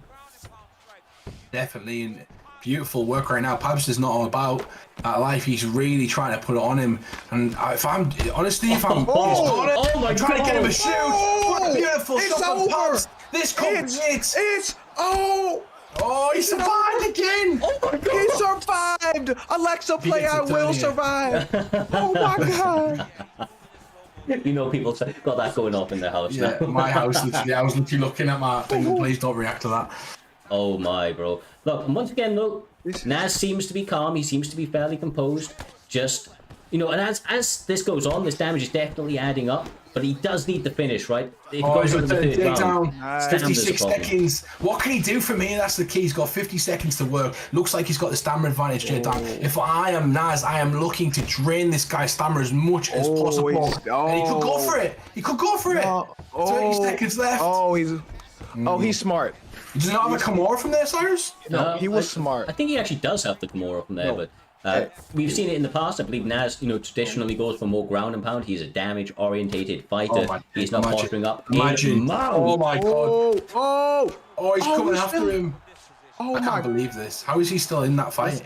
Listen to me, guys. Great. Naz has shown some good composure from getting dropped, but when Connor had no stamina and side control, you know what I like that he did? He sprawl fake, because when you sprawl fake, it takes away the shot. He was sprawl fake. He was surviving. I'm not gonna lie to you. Yeah, 0 stamina block as well on the top mount. Anticipating that Naz would be going for that. But now this is the third and final round in a fight that Naz is going to be kind of much behind in due to the damage mounting up for Conor McGregor. This is where he needs to turn it up and get the fight secured, man. I believe he needs the finish here, Humble. He does. He needs a takedown. If he gets a takedown, there's hope. But Naz has not been able to get his timing on those pullbacks. I'm not sure of the reason. Usually he's fantastic with those J-Time, but he is aware of what he needs. And so far in this round, he's going immediately for it, and he's got the back already. Obviously, certain submissions are banned in prime time, and mostly across the board in most esports competitions, UFC-wise, J-Time. But he's in a dangerous position. If he can get to mount again in 4 minutes to work, he might get the finish. Even though Nas need to finish to win, Nas can take a lot of confidence because even though he's lost the first 2 rounds, he's had success, especially on this ground, Cyrus. Oh, he blocked it. He blocked it. Oh my god, bro. Blocks another denial on the up as well. This is horrendous for Pabs for all the good work he was doing on the feet. On the mat, he is having some issues. Does manage to evade some of the shots there, but bro, that is hard to watch. Goes for the up gen with no stamina. Oh, it could be 2 up at the moment going into this one, and Naz absolutely pouring on. The number 11 seed Pabs. This has been a fantastic fight so far. It's a game of attrition, and so far now it's Naz going for the submission, and this could be it, J-Time. This may be a comeback of a lifetime. This looks like he's doing it, bro. I can't believe it. Rocky is doing it again. He's doing it again. This is the most Leon Edwards way to win. If he pulls this off, he's got it. Another Leon Edwards comeback. Stop feeling sorry for yourself. He went back to the corner and feel sorry for yourself, son. Stop feeling sorry for yourself. Bro, he's done it, man. He's done it. That is madness. That's crazy. That's crazy. The comeback, bro. I don't believe it. Naz gets the win in the 3rd round again, an extra point. He's going to cement himself a place in the Grand Prix, Cyrus. Yeah, I mean, look, he just beat a ranked opponent. He beat a guy that was, honestly lighting him up on the feet for a good portion of that fight, right? Conor McGregor got that damage early, Jay, continued that pressure. Naz had to really dig deep, find adjustments, and only went for 1 submission in this fight, but he only needed 1. Was able to close out the show with 2 minutes left to go in that final round. Bro, listen to me. He was getting, one judge had time, but he was getting beat. And he made the most Leon Edwards comeback. In only Leon Edwards fashion. Like he's getting beat 2-0. You think? Nah, I don't think, but I think that he felt that way, he managed to dig deep. If you want to take something about somebody's character, about someone's will, about someone's desire to win a fight, look at the example that you get right there, Cyrus. Somebody's 2-0 down in a 3-round fight, and he's been clobbered every time he stands on the feet and tries to close a distance. His head movement's not quite working, but when he got him down to the ground, he did not give up. He did not deter from the game plan, and eventually he gets that position and gets a submission win in the 3rd round against a top guy. We cannot deny him anymore. He's now in prime time and clearly 3-0. It's going to be interesting to see Naz going forward. Yeah, man, look, he made a run this season. Like I say, 3-0. It's not easy to stay undefeated. He was not, he didn't have an easy run, bro. He didn't have an easy run. He fought Skitch, I believe, when they were both kind of 0-0 coming into this season. We know how good Skitch is. And every time he stepped in here, he's had to quite clearly make adjustments, and he's shown why he is, highly regarded, kind of for those abilities, why he was able to attain the ESFL belt. And yeah, I'm interested to see what he can do if he gets that spot now, of course, in the Grand Prix. There's a big opportunity for him to start out the next season with a bang and potentially with that gold wrapped around his waist. But with that being said, many great fights that have been on the card so far there, J-Dime, Mr. Humbledink. Of course, we have a couple left on the card still to go. A little change on the graphic from what I've heard, and actually one that I ain't mad at, bro. I ain't mad at it. We had leaks pull out for some unknown reason. I'm still waiting on the details. That is just what it is. I hope everything's okay. I hope it's nothing too serious or whatever, whatever that may be. But stepping in is the one, the freaking only FSD now, Fadinator, and he is going to be stepping what a treat. Yeah, I know, bro. It's been a little while. He's come back. He's looking to throw those hands, J-Dime, and he is going against former champion as well. 2 former champions right here. This is crazy. 2 What a former fight. champions, bro. This couldn't have gone any better, to be honest, to end the season out as well. Caliber ranked number 4, J-Dime versus Fadinator, who's been out like you said, but he's ranked number 2. We have number 4 versus 2, and we're not even at the core main event yet. these two are going to give us a taste of what it's going to be like in the next couple of weeks fighting for that spot. I cannot wait for this one. This is going to be brilliant. What a change of events. Fatinator comes back. Did Leaks get stuck up a tree? I like Leaks. Leaks. I thought Leaks was fighting twice tonight with the Karafi. Yeah. He ends up pulling out twice. Yeah. He ends up pulling out twice. He's like the opposite of KSI. Look, it's one of those ones, bro. Like I said, we don't know the reason, so hopefully everything's all right, okay? But that miss, like I said, it's one of those. It's one of those ones that sometimes on live cards, these things happen, man. These things 100%. happen. But nevertheless, the primetime guarantee continues to be delivered. We went from what we knew was going to be an entertaining fight onto another. Fadinator now coming out to end the season in a bang. Tried to secure, like I said, he is high in the rankings. Started out the season with a bit of a bang. We run very long seasons here at Primetime MMA, so a couple of months or a month or so that he has been off now. Whether or not that plays a factor, Humble, we are about to see, but if I know Fadinator, he's going to be as good as ever, and he's going to need to be going up against KM Caliber. Don't let that 8-1 fool you. KM Caliber is a fucking beast. And he pulls it out under the brightest of lights as well. We've seen him do it against Trixie. That record wasn't as that great either, J-Time. And we've seen him beat somebody with the Open Machinery, who's classed as one of the best fighters in the world. So we know Caliber's got it in him. He's a fantastic player, and he plays better in front of an audience as well. Yeah, but he's going against TJ Dillashaw, TJ Pillashaw, who was my favorite fighter to use on this game in bantamweight. So this should be a tough task for him, Cyrus. Ooh, god damn. A couple of good combinations landing from Fadinator right now. Missed knee from the sides of Caliber. He did start out very good, but now I feel like Fadinator's starting to get his distance a little bit better. This is more of what is needed from Aljamain Sterling. I think Aljo is actually a perfect pick for him, Humble. Everything you were saying a moment ago, he's actually the perfect pick for KM Caliber. He bets on himself, man, and he believes he's going to come up trumps once again here this evening. Yeah, Aldo's a good fighter if you like to grapple. You've got to utilise that grappling. He's got a good grappling advantage on this game than most of the other characters. He's quite quirky. He feels like Izzy a bit sometimes without the sort of fluidity in his kicks, but he has got an orthodox kicks, and that's a beautiful combination with Caliber. Nice. One thing I want to talk about, J-Time, is actually the ring rust. What you want to talk about? The ring rust from Fadinator, and he shuts me up and shows me ring rust does not mean shit in primetime MMA, J-Time. Yeah, but before he got dropped, I like Aljamain Sterling doing a fake down in that combo. That ruined Fadinator's timing a little bit, Humble. You can do too much though sometimes, Cyrus, sorry, and maybe that's what Fadinator's picked up on. He's starting to land the basics really well, getting his opponent's face, and not really fall for the base. Yeah, it's one of those ones, right? It's kind of one of those live or die by the sword. Caliber is doing honestly what I feel like he needs to. I honestly don't feel like he's gone too extra with it, but you're absolutely right. One missed shot or one shot too many, and it goes from being perfect to getting yourself absolutely cleaned out. I don't feel like that's the case necessarily yet. Caliber is very, very gamekeeping in this fight, but he has to be worried about that sort of ducking kick that he was caught with earlier, because if it lands, it quite clearly is having a massive impact on the chin of Sterling.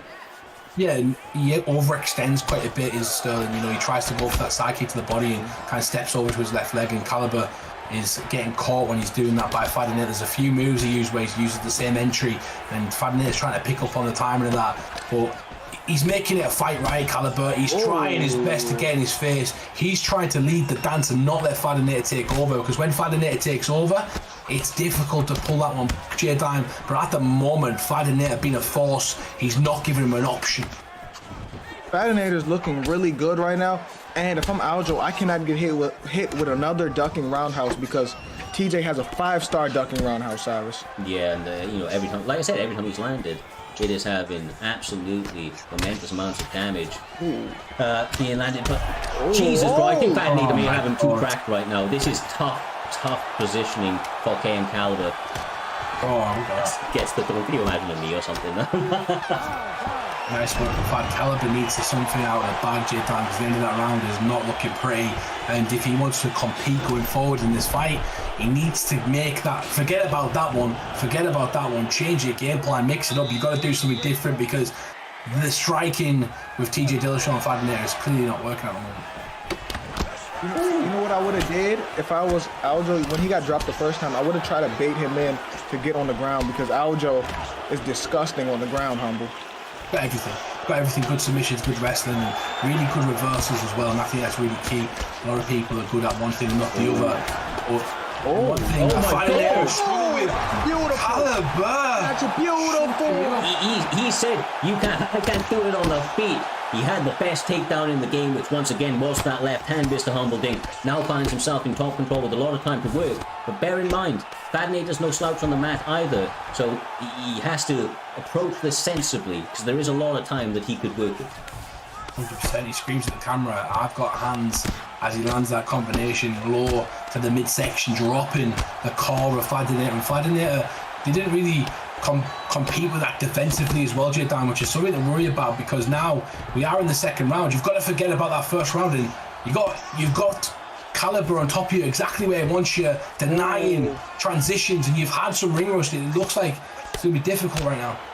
The tides have turned. We were just, oh my gosh, we were just saying that TJ was dominating that first round. Now, this is the complete opposite of what just happened last round. Naz is motivating people, Cyrus. Oh my God. Look at this, bro.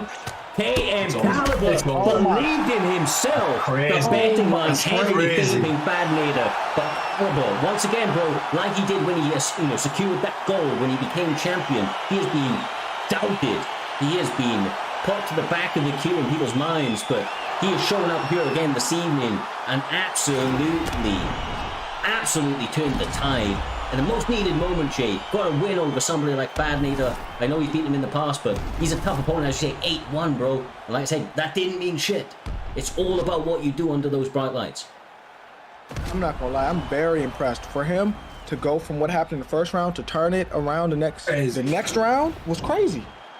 It's crazy madness. Like, these guys, the will heart has something, so the comebacks in the air tonight. You know, we see it so many times with Trixie, and guys are getting better at it and better at it. And Fadnator is one of the best competitors I've ever seen in the primetime octagon, and just in competitor in general. To be honest, he does well, and he's always at the top wherever he goes, Cyrus.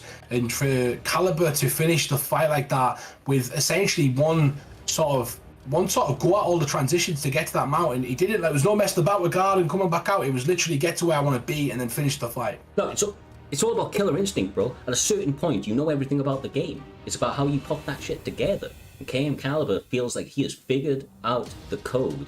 He feels like he now is able to, put it all together. He was kind of like the Stephen Wonderboy Thompson for a little while. Always had fantastic performances, was well loved and respected within the community, but wasn't able to get that championship, kind of across the line. Just able to be eked out in some of those performances. But my God, has he been able to put it all together? Has he been able to develop that killer instinct and get the turnaround in situations like that, right? That's a short notice replacement, Humble. Let's just throw back that. That was a short notice replacement. Fadnator. He, like I said, rank number 2, I think, is what you had said at this point. Yeah, number 2 versus number 4, like. As good as they get, bro. I mean, that's a massive win for him. Definitely gets himself into that Grand Prix, even though he was already. But well, maybe they face each other as well, Cyrus. Like, that is the thing. Maybe they two come across each other again, and Fadnator is going to look to want to get that one back. He's one of them guys. If he gets beat, it's going to piss him off. He's going to want to come back stronger than ever. And that's the type of thing that we've got to look forward to in a couple of weeks' time. Well, my guys, Primetime 70 has been a roller coaster of emotions, highs and lows for many competitors throughout, but my God, has it kept all of us on the edge of our seats. It has led to this position right here, J-Dime, the co-main event of the evening. The first campmate matchup that we do have, and it is the B3 boys, the Bang Bang Bullies. These guys are stepping up and looking to show some of that beautiful destruction that their camp is so well known for here under the bright lights of Primetime MMA. My God, brother, this is going to be a fun one. It looks like this is about to begin the camp wars right here. 2 teammates. We got Blackout Hours versus B3 Gemini. People that know each other well. They probably sparred hours on hours on hours. They probably got other accounts. This not the 3, 4, 5, 6 times they played. They've probably played a lot. Just to you've got to have, like, unless you don't really spy your teammates, you've got to have played 20, 30, 40 times minimum. And it depends on how long you've been with each other. Maybe one of them's just joined. It does completely depend on that. But it looks like we're to get the greatest of all time, George St. Pierre versus the people's champ, Conor McGregor, with them Irish shorts, Cyrus. And it's a big fight for the co-main event this evening between these two fantastic competitors from B3. Yeah, no, exactly right. Look, this camp, right, is known for one primary thing, and that is walking forward, throwing hands. You know, just dog walking their opponents, J-Dime. Like, a lot of the time, they just pay them little respect, come forward, do what they want. And this is where they're going to be met, kind of fire with fire. We'll have to see who's going to take the back step, what adjustments are going to be made in this fight, because this may be two trains just colliding at full force. Something tells me, I'm not trying to rain on your parade, GSP may start wrestling. Okay. Something tells me, because GSP is a complete mixed martial artist. Calling it, bro. He gets the slam at least. You think I was just going to let him wrestle him, no, J-Time? You think he's just going to let him wrestle him? No chance. I didn't say let. I said it's going to happen.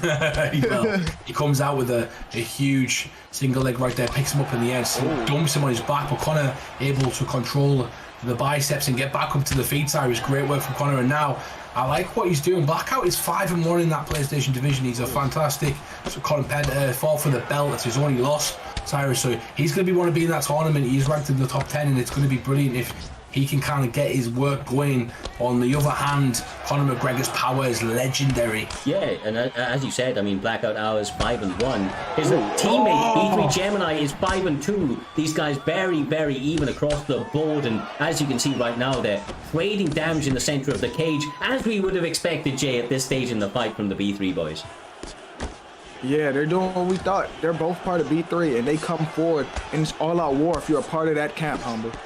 100%, and they have a lot of respect for each other, a lot of hours, you don't want to, even in a league fight, unless you have some sort of agreement, you've got to still be respectful. You've got to kind of put it on him. There's going to be no cheese in this one. This is going to be a pure master technical fight, Cyrus. One of the things about, it's like sparring, isn't it? You get really nice fights, really good setups. You're really trying to think, and it's the best headspace you can be in as well when you're fighting. Yeah, look, these guys bring controlled chaos to the cage. As I mentioned, beautiful destruction. They are willing to fight in the fire, and that is what we're seeing right here. Trusting in his abilities is George St. Pierre, getting very active with his combinations and head movement. And so far, Gemini's had some issues with it there, Jay. I'm not gonna lie, he tried to throw the head kick, but it's because of they're the opposite. They're the same stance. He kicked over the shoulder. If it was the other stance, he may have hit him in the head. Nice work right there. Looking for the pull elbow again, though, but I'm liking what I'm seeing from the Blackout. It's been good, but Conor McGregor is so dangerous. You've seen little glimpses of them hands coming through, Cyrus, so every time he catches him, it's really dangerous. And Blackout's throwing a lot of high vulnerability moves as well. If you're currently Gemini, you're looking out for those. Oh God, bro.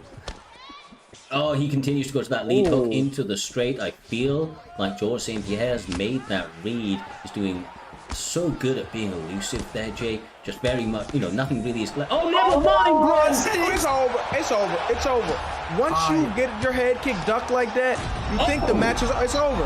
Yeah, it's over. Now 6-2. B3. Motherfucking Gemini, Mr. Humbleding. That's the way to turn it around in a He's fighting for his spot. He was fighting for. He was number 14 in the division. If he loses that fight, he could drop out of those top 16. And he's fighting number 9 in the division. You know, he's fighting a guy who's already got his spot essentially, and he's going to drop down the rankings. Probably not out of that top 16, but essentially, he kind of switched positions. And if Gemini had everything to lose there, J-Time. Blackout's already kind of got his spot. Gemini's fighting for his spot. If Gemini loses, he's the one who doesn't get in that Grand Prix. If you're Blackout, you're over here kicking yourself in the face because you know, all y'all know, because y'all play UFC 4, if a head kick gets ducked like that, you think the match is over. Yeah. You think so? Oh, yeah, definitely. I'm a head kick specialist. That's what I do. I set up my head kicks, and it's at my no, it's what I do. It's what all my videos about. I know. It's at my detriment, though. It's at my detriment because I've lost a lot of fights by fucking throwing that head kick and trying to set it up. You can kind of get a feeling for it. It's like a spidey sense comes over you, Cyrus, and you duck the head kick, and it's good night, Irene. You know, you can't land a shot from that position and not get hurt or knocked out. It's really dangerous. Yeah, look, I've come across many a guy in the past that have that knack for it, right? And ultimately, when you have that in your back pocket, as J-Time says, the reason that people know that they need to hone that skill is because you duck that head kick and you're dead, bro. There ain't no two ways about it. That guy is going to sleep. So that though was an explosive end to the co-main event. Wouldn't have expected anything less from the Bang Bang Bullies, and once again they have come to deliver. It does lead us on though to the main event of this evening, Mr. Humbledink, J-Dime TV. It is the one and only Dirty Dave trying to challenge the champion, old foe and teammate, the pound-for-pound GOAT in Primetime MMA due to records that he has been able to accumulate in Swift Trixie. This is a fight for the ages, guys. We've seen it before. It's played out a number of different ways, and this is where it matters the most, is at the end of this season. It definitely does, and who's going to go into this tournament as the champion and defending the belt? So let's break this down, J-Dime.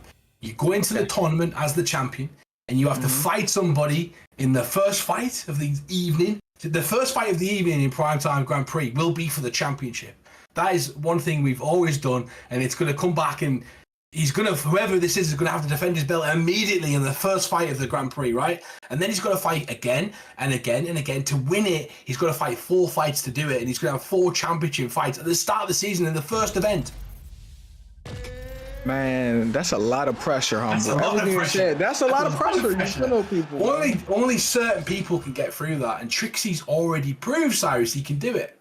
Yeah, look, we have seen upsets of the ages in those Grand Prix. We have seen people come That's through. some teammates right there. That's some teammates. 100 and 180 fights. 280 fights, Cyrus. 280 fights. Yep, absolutely, man. Those guys have put in the hours, I tell you. The BFAT boys, they train in the lab. One of the most long-standing camps here in Primetime MMA. And, honestly, they really haven't changed up their stable of fighters too much. They're a close-knit community or close-knit camp, and really have some high-level players, as you can see with them highlighting Primetime 70 here this evening. We're about to see which way this one's going to shake up. Of course, as we have traditionally seen, Swift Trixie in the fight against Dirty Dave likes to take the leading kind of position, likes to start out a little bit faster than he normally does there, Humble. Yeah, he's trying to catch Dirty Dave early. He's really trying to put the pressure on, and Dirty Dave, one thing I've noticed about Trixie, and he does a really good job of it, he kind of knows what his opponent's going to do, right? So he knows Dirty Dave wants to grapple. Nice work from Dirty Dave right there. And I was going to say, he tries to invite it on with forward pressure. He tries to kind of do things that Dirty Dave would usually capitalise on to get the takedown. And he knows it's coming, and he uses that and capitalises on that to try and get a bit of an advantage. Yeah, no, exactly right there. Exactly right. I mean, look, there's a reason. He may genuinely be one of the most decorated competitors within the UFC kind of community, if you want to think about it there, J-Dime. I believe he is the Venom Invitational champion. He was the ESFL champion, Primetime champion, and has a number of defenses under his belt as well. But that's all well and good. Those accolades do not help you in a 1v1 fight, and Dirty Dave believes in himself and is doubling down with a big takedown. Oh, elbows as well. Them elbows pepper that head. So you use head health right there, J-Dime. It's really going down. You get 10, 15 of those, and it's going to help you on your stand-up as well later on in the fight. Something people do to people, is high-level players do to you, is they use that position over and over, and it adds up over a 5-round fight, so they can kind of win later on, even with a stand-up with a nice jab or anything like that. They really use that side control.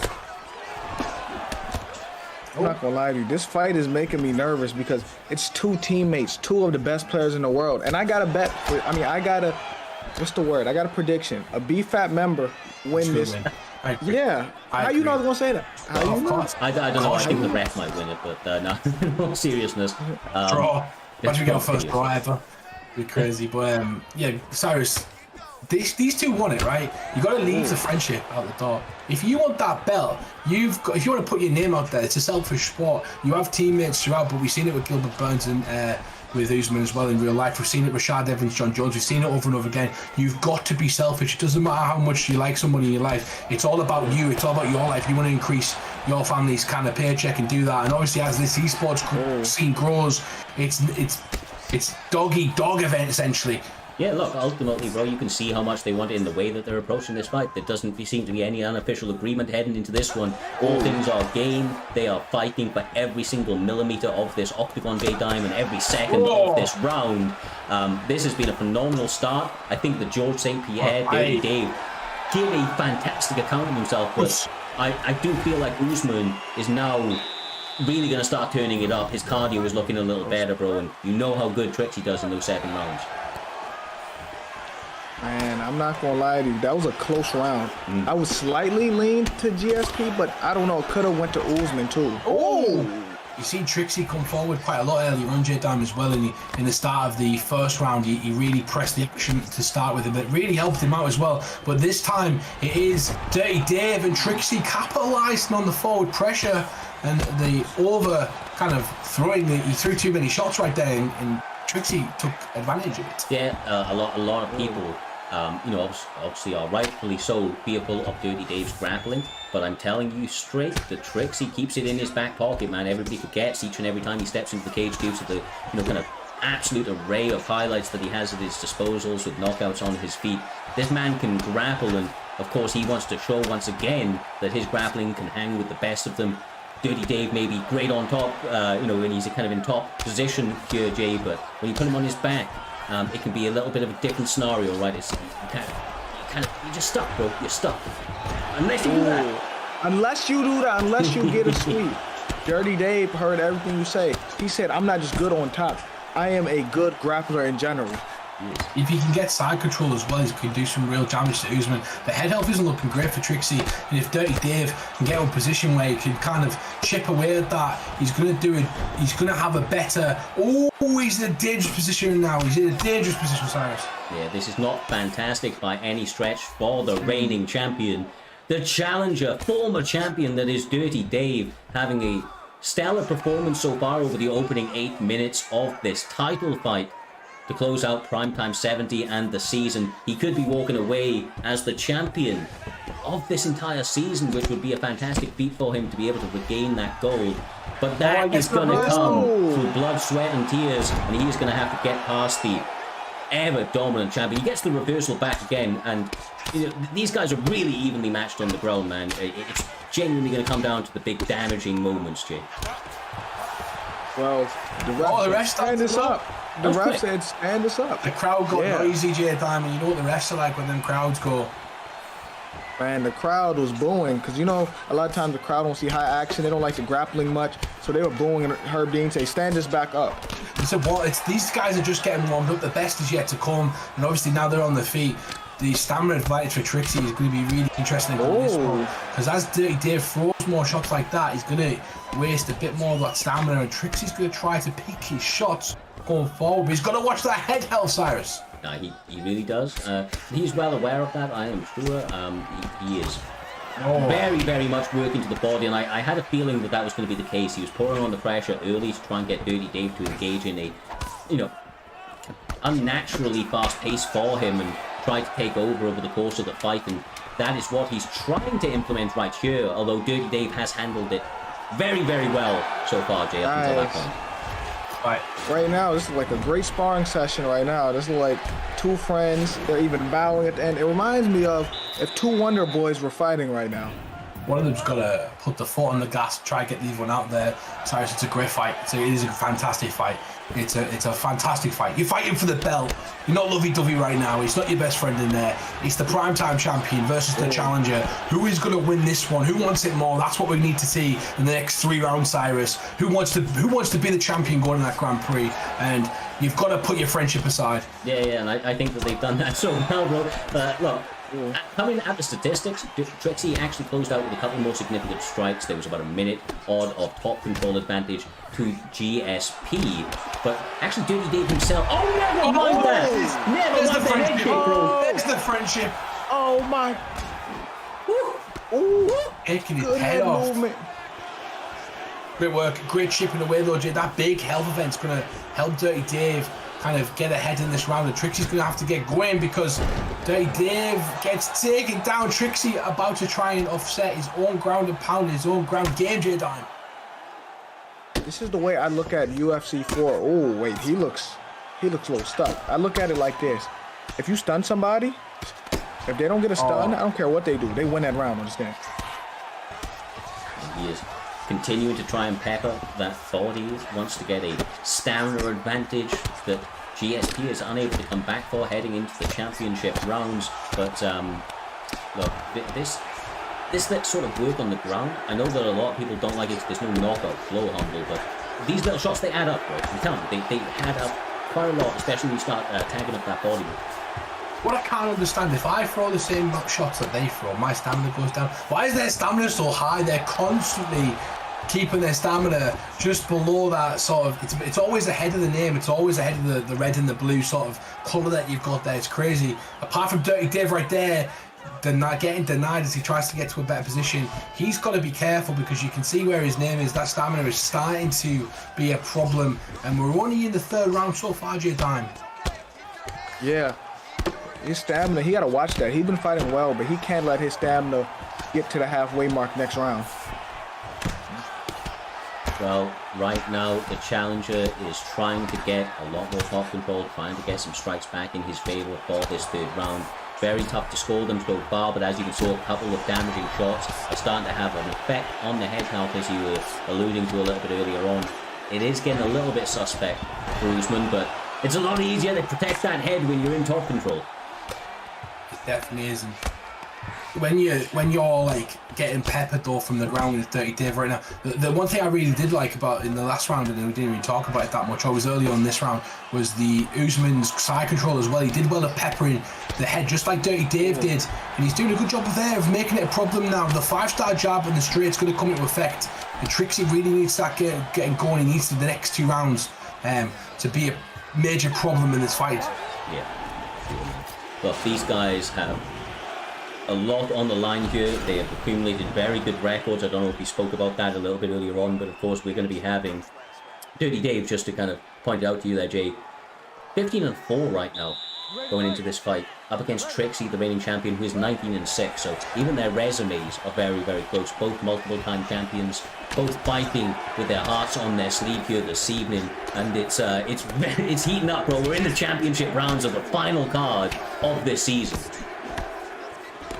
I'm getting nervous just watching this because anything can happen. One big move changes the momentum.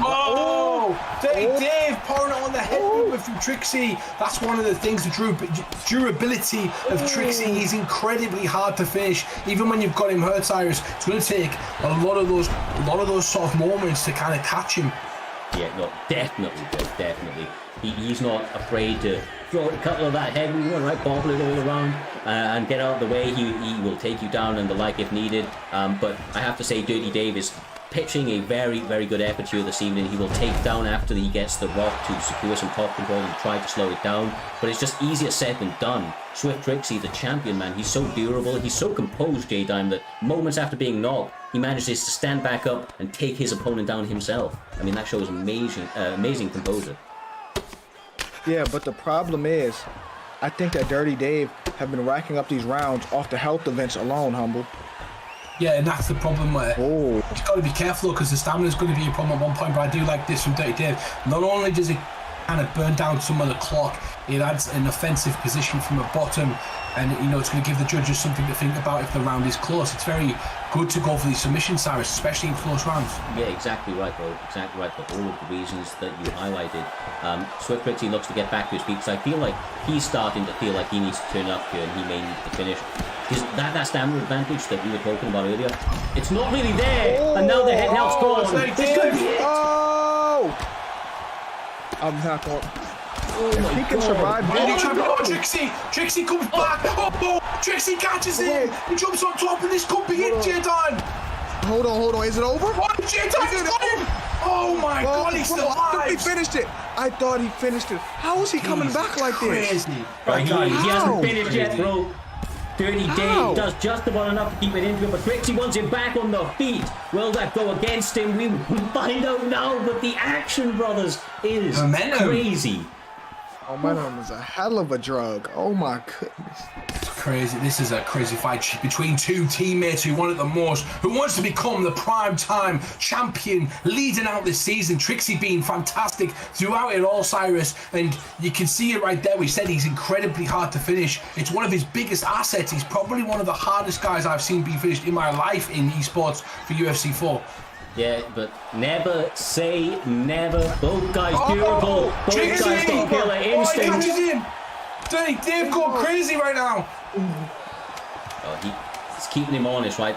You know that Trixie wants to turn it up right now, but that 10 health is so compromised.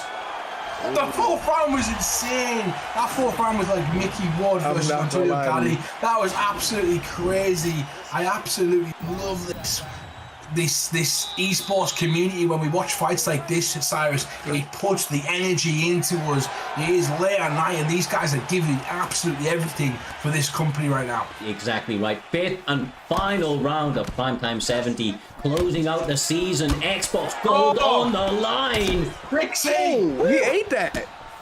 He ain't eat that from Leon. Nice job. Ooh. My God, man. These guys They did get really pressed. humble. There's one in it, bro. One clean shot. You know it's gonna be wrong again. Oh, Trixie! He's going crazy right now. This guy's insane. What a champion we have. What a title fight this has been. Dirty Dave going for the takedown. Gets it. He's going to get up for beautiful last minute reversal from Trixie. He manages to scramble and not be taken down there, J Diamond. Now he's going to rally forward and try to finish the challenger and his teammates. I'm just waiting for this one big moment. One big moment. All of this changes. The next big moment someone have, they're going to win it. I promise you, Cyrus.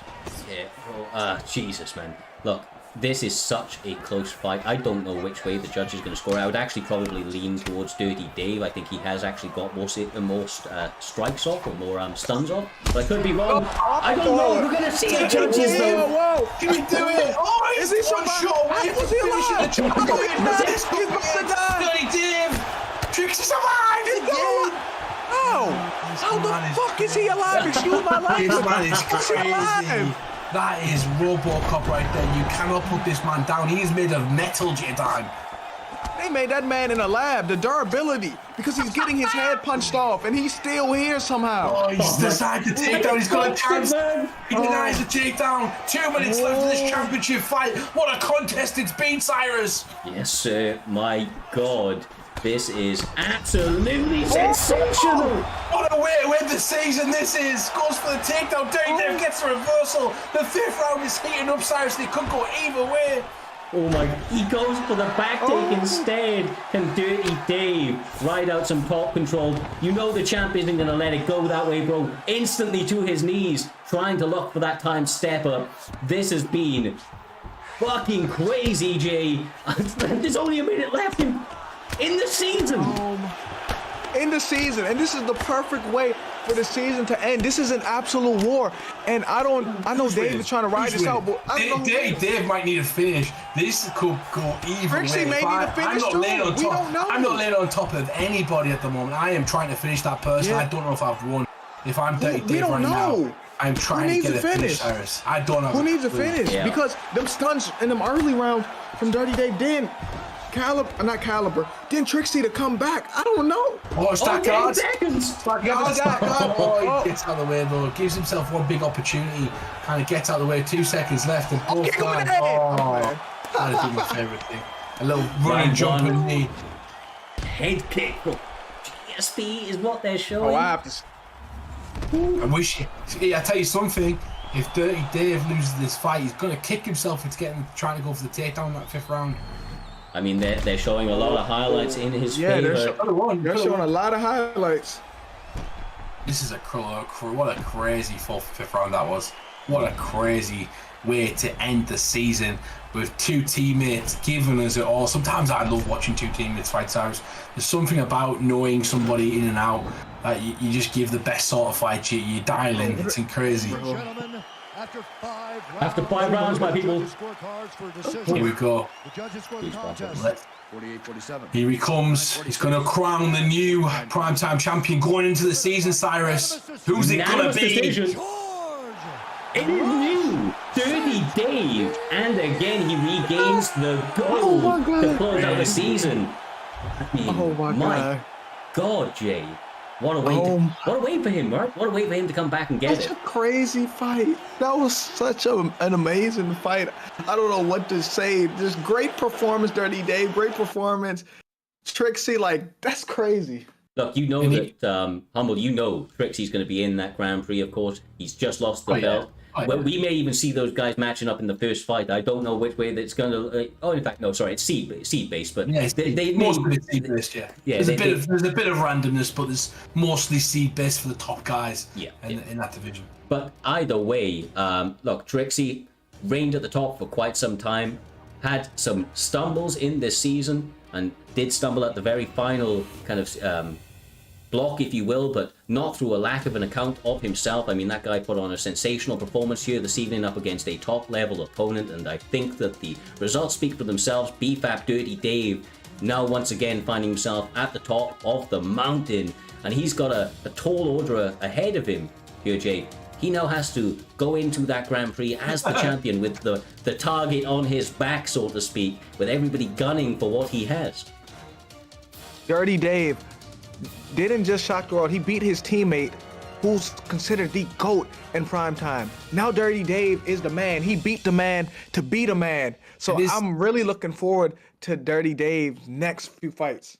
And is there going to be some tension in that locker room, J-Dime? Are both of these guys, when they're in their camps, they're going to avoid sparring each other because they know that they're going to face each other in the Grand Prix potentially? We're going to see these guys fight a few times, and I can't wait for the second one. If you liked what you just seen, the second one's going to be even better.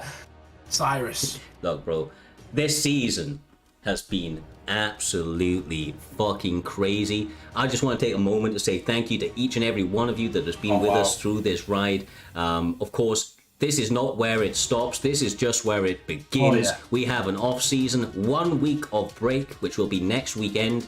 Check our schedule in Primetime MMA's Discord, which will be linked in the chat momentarily.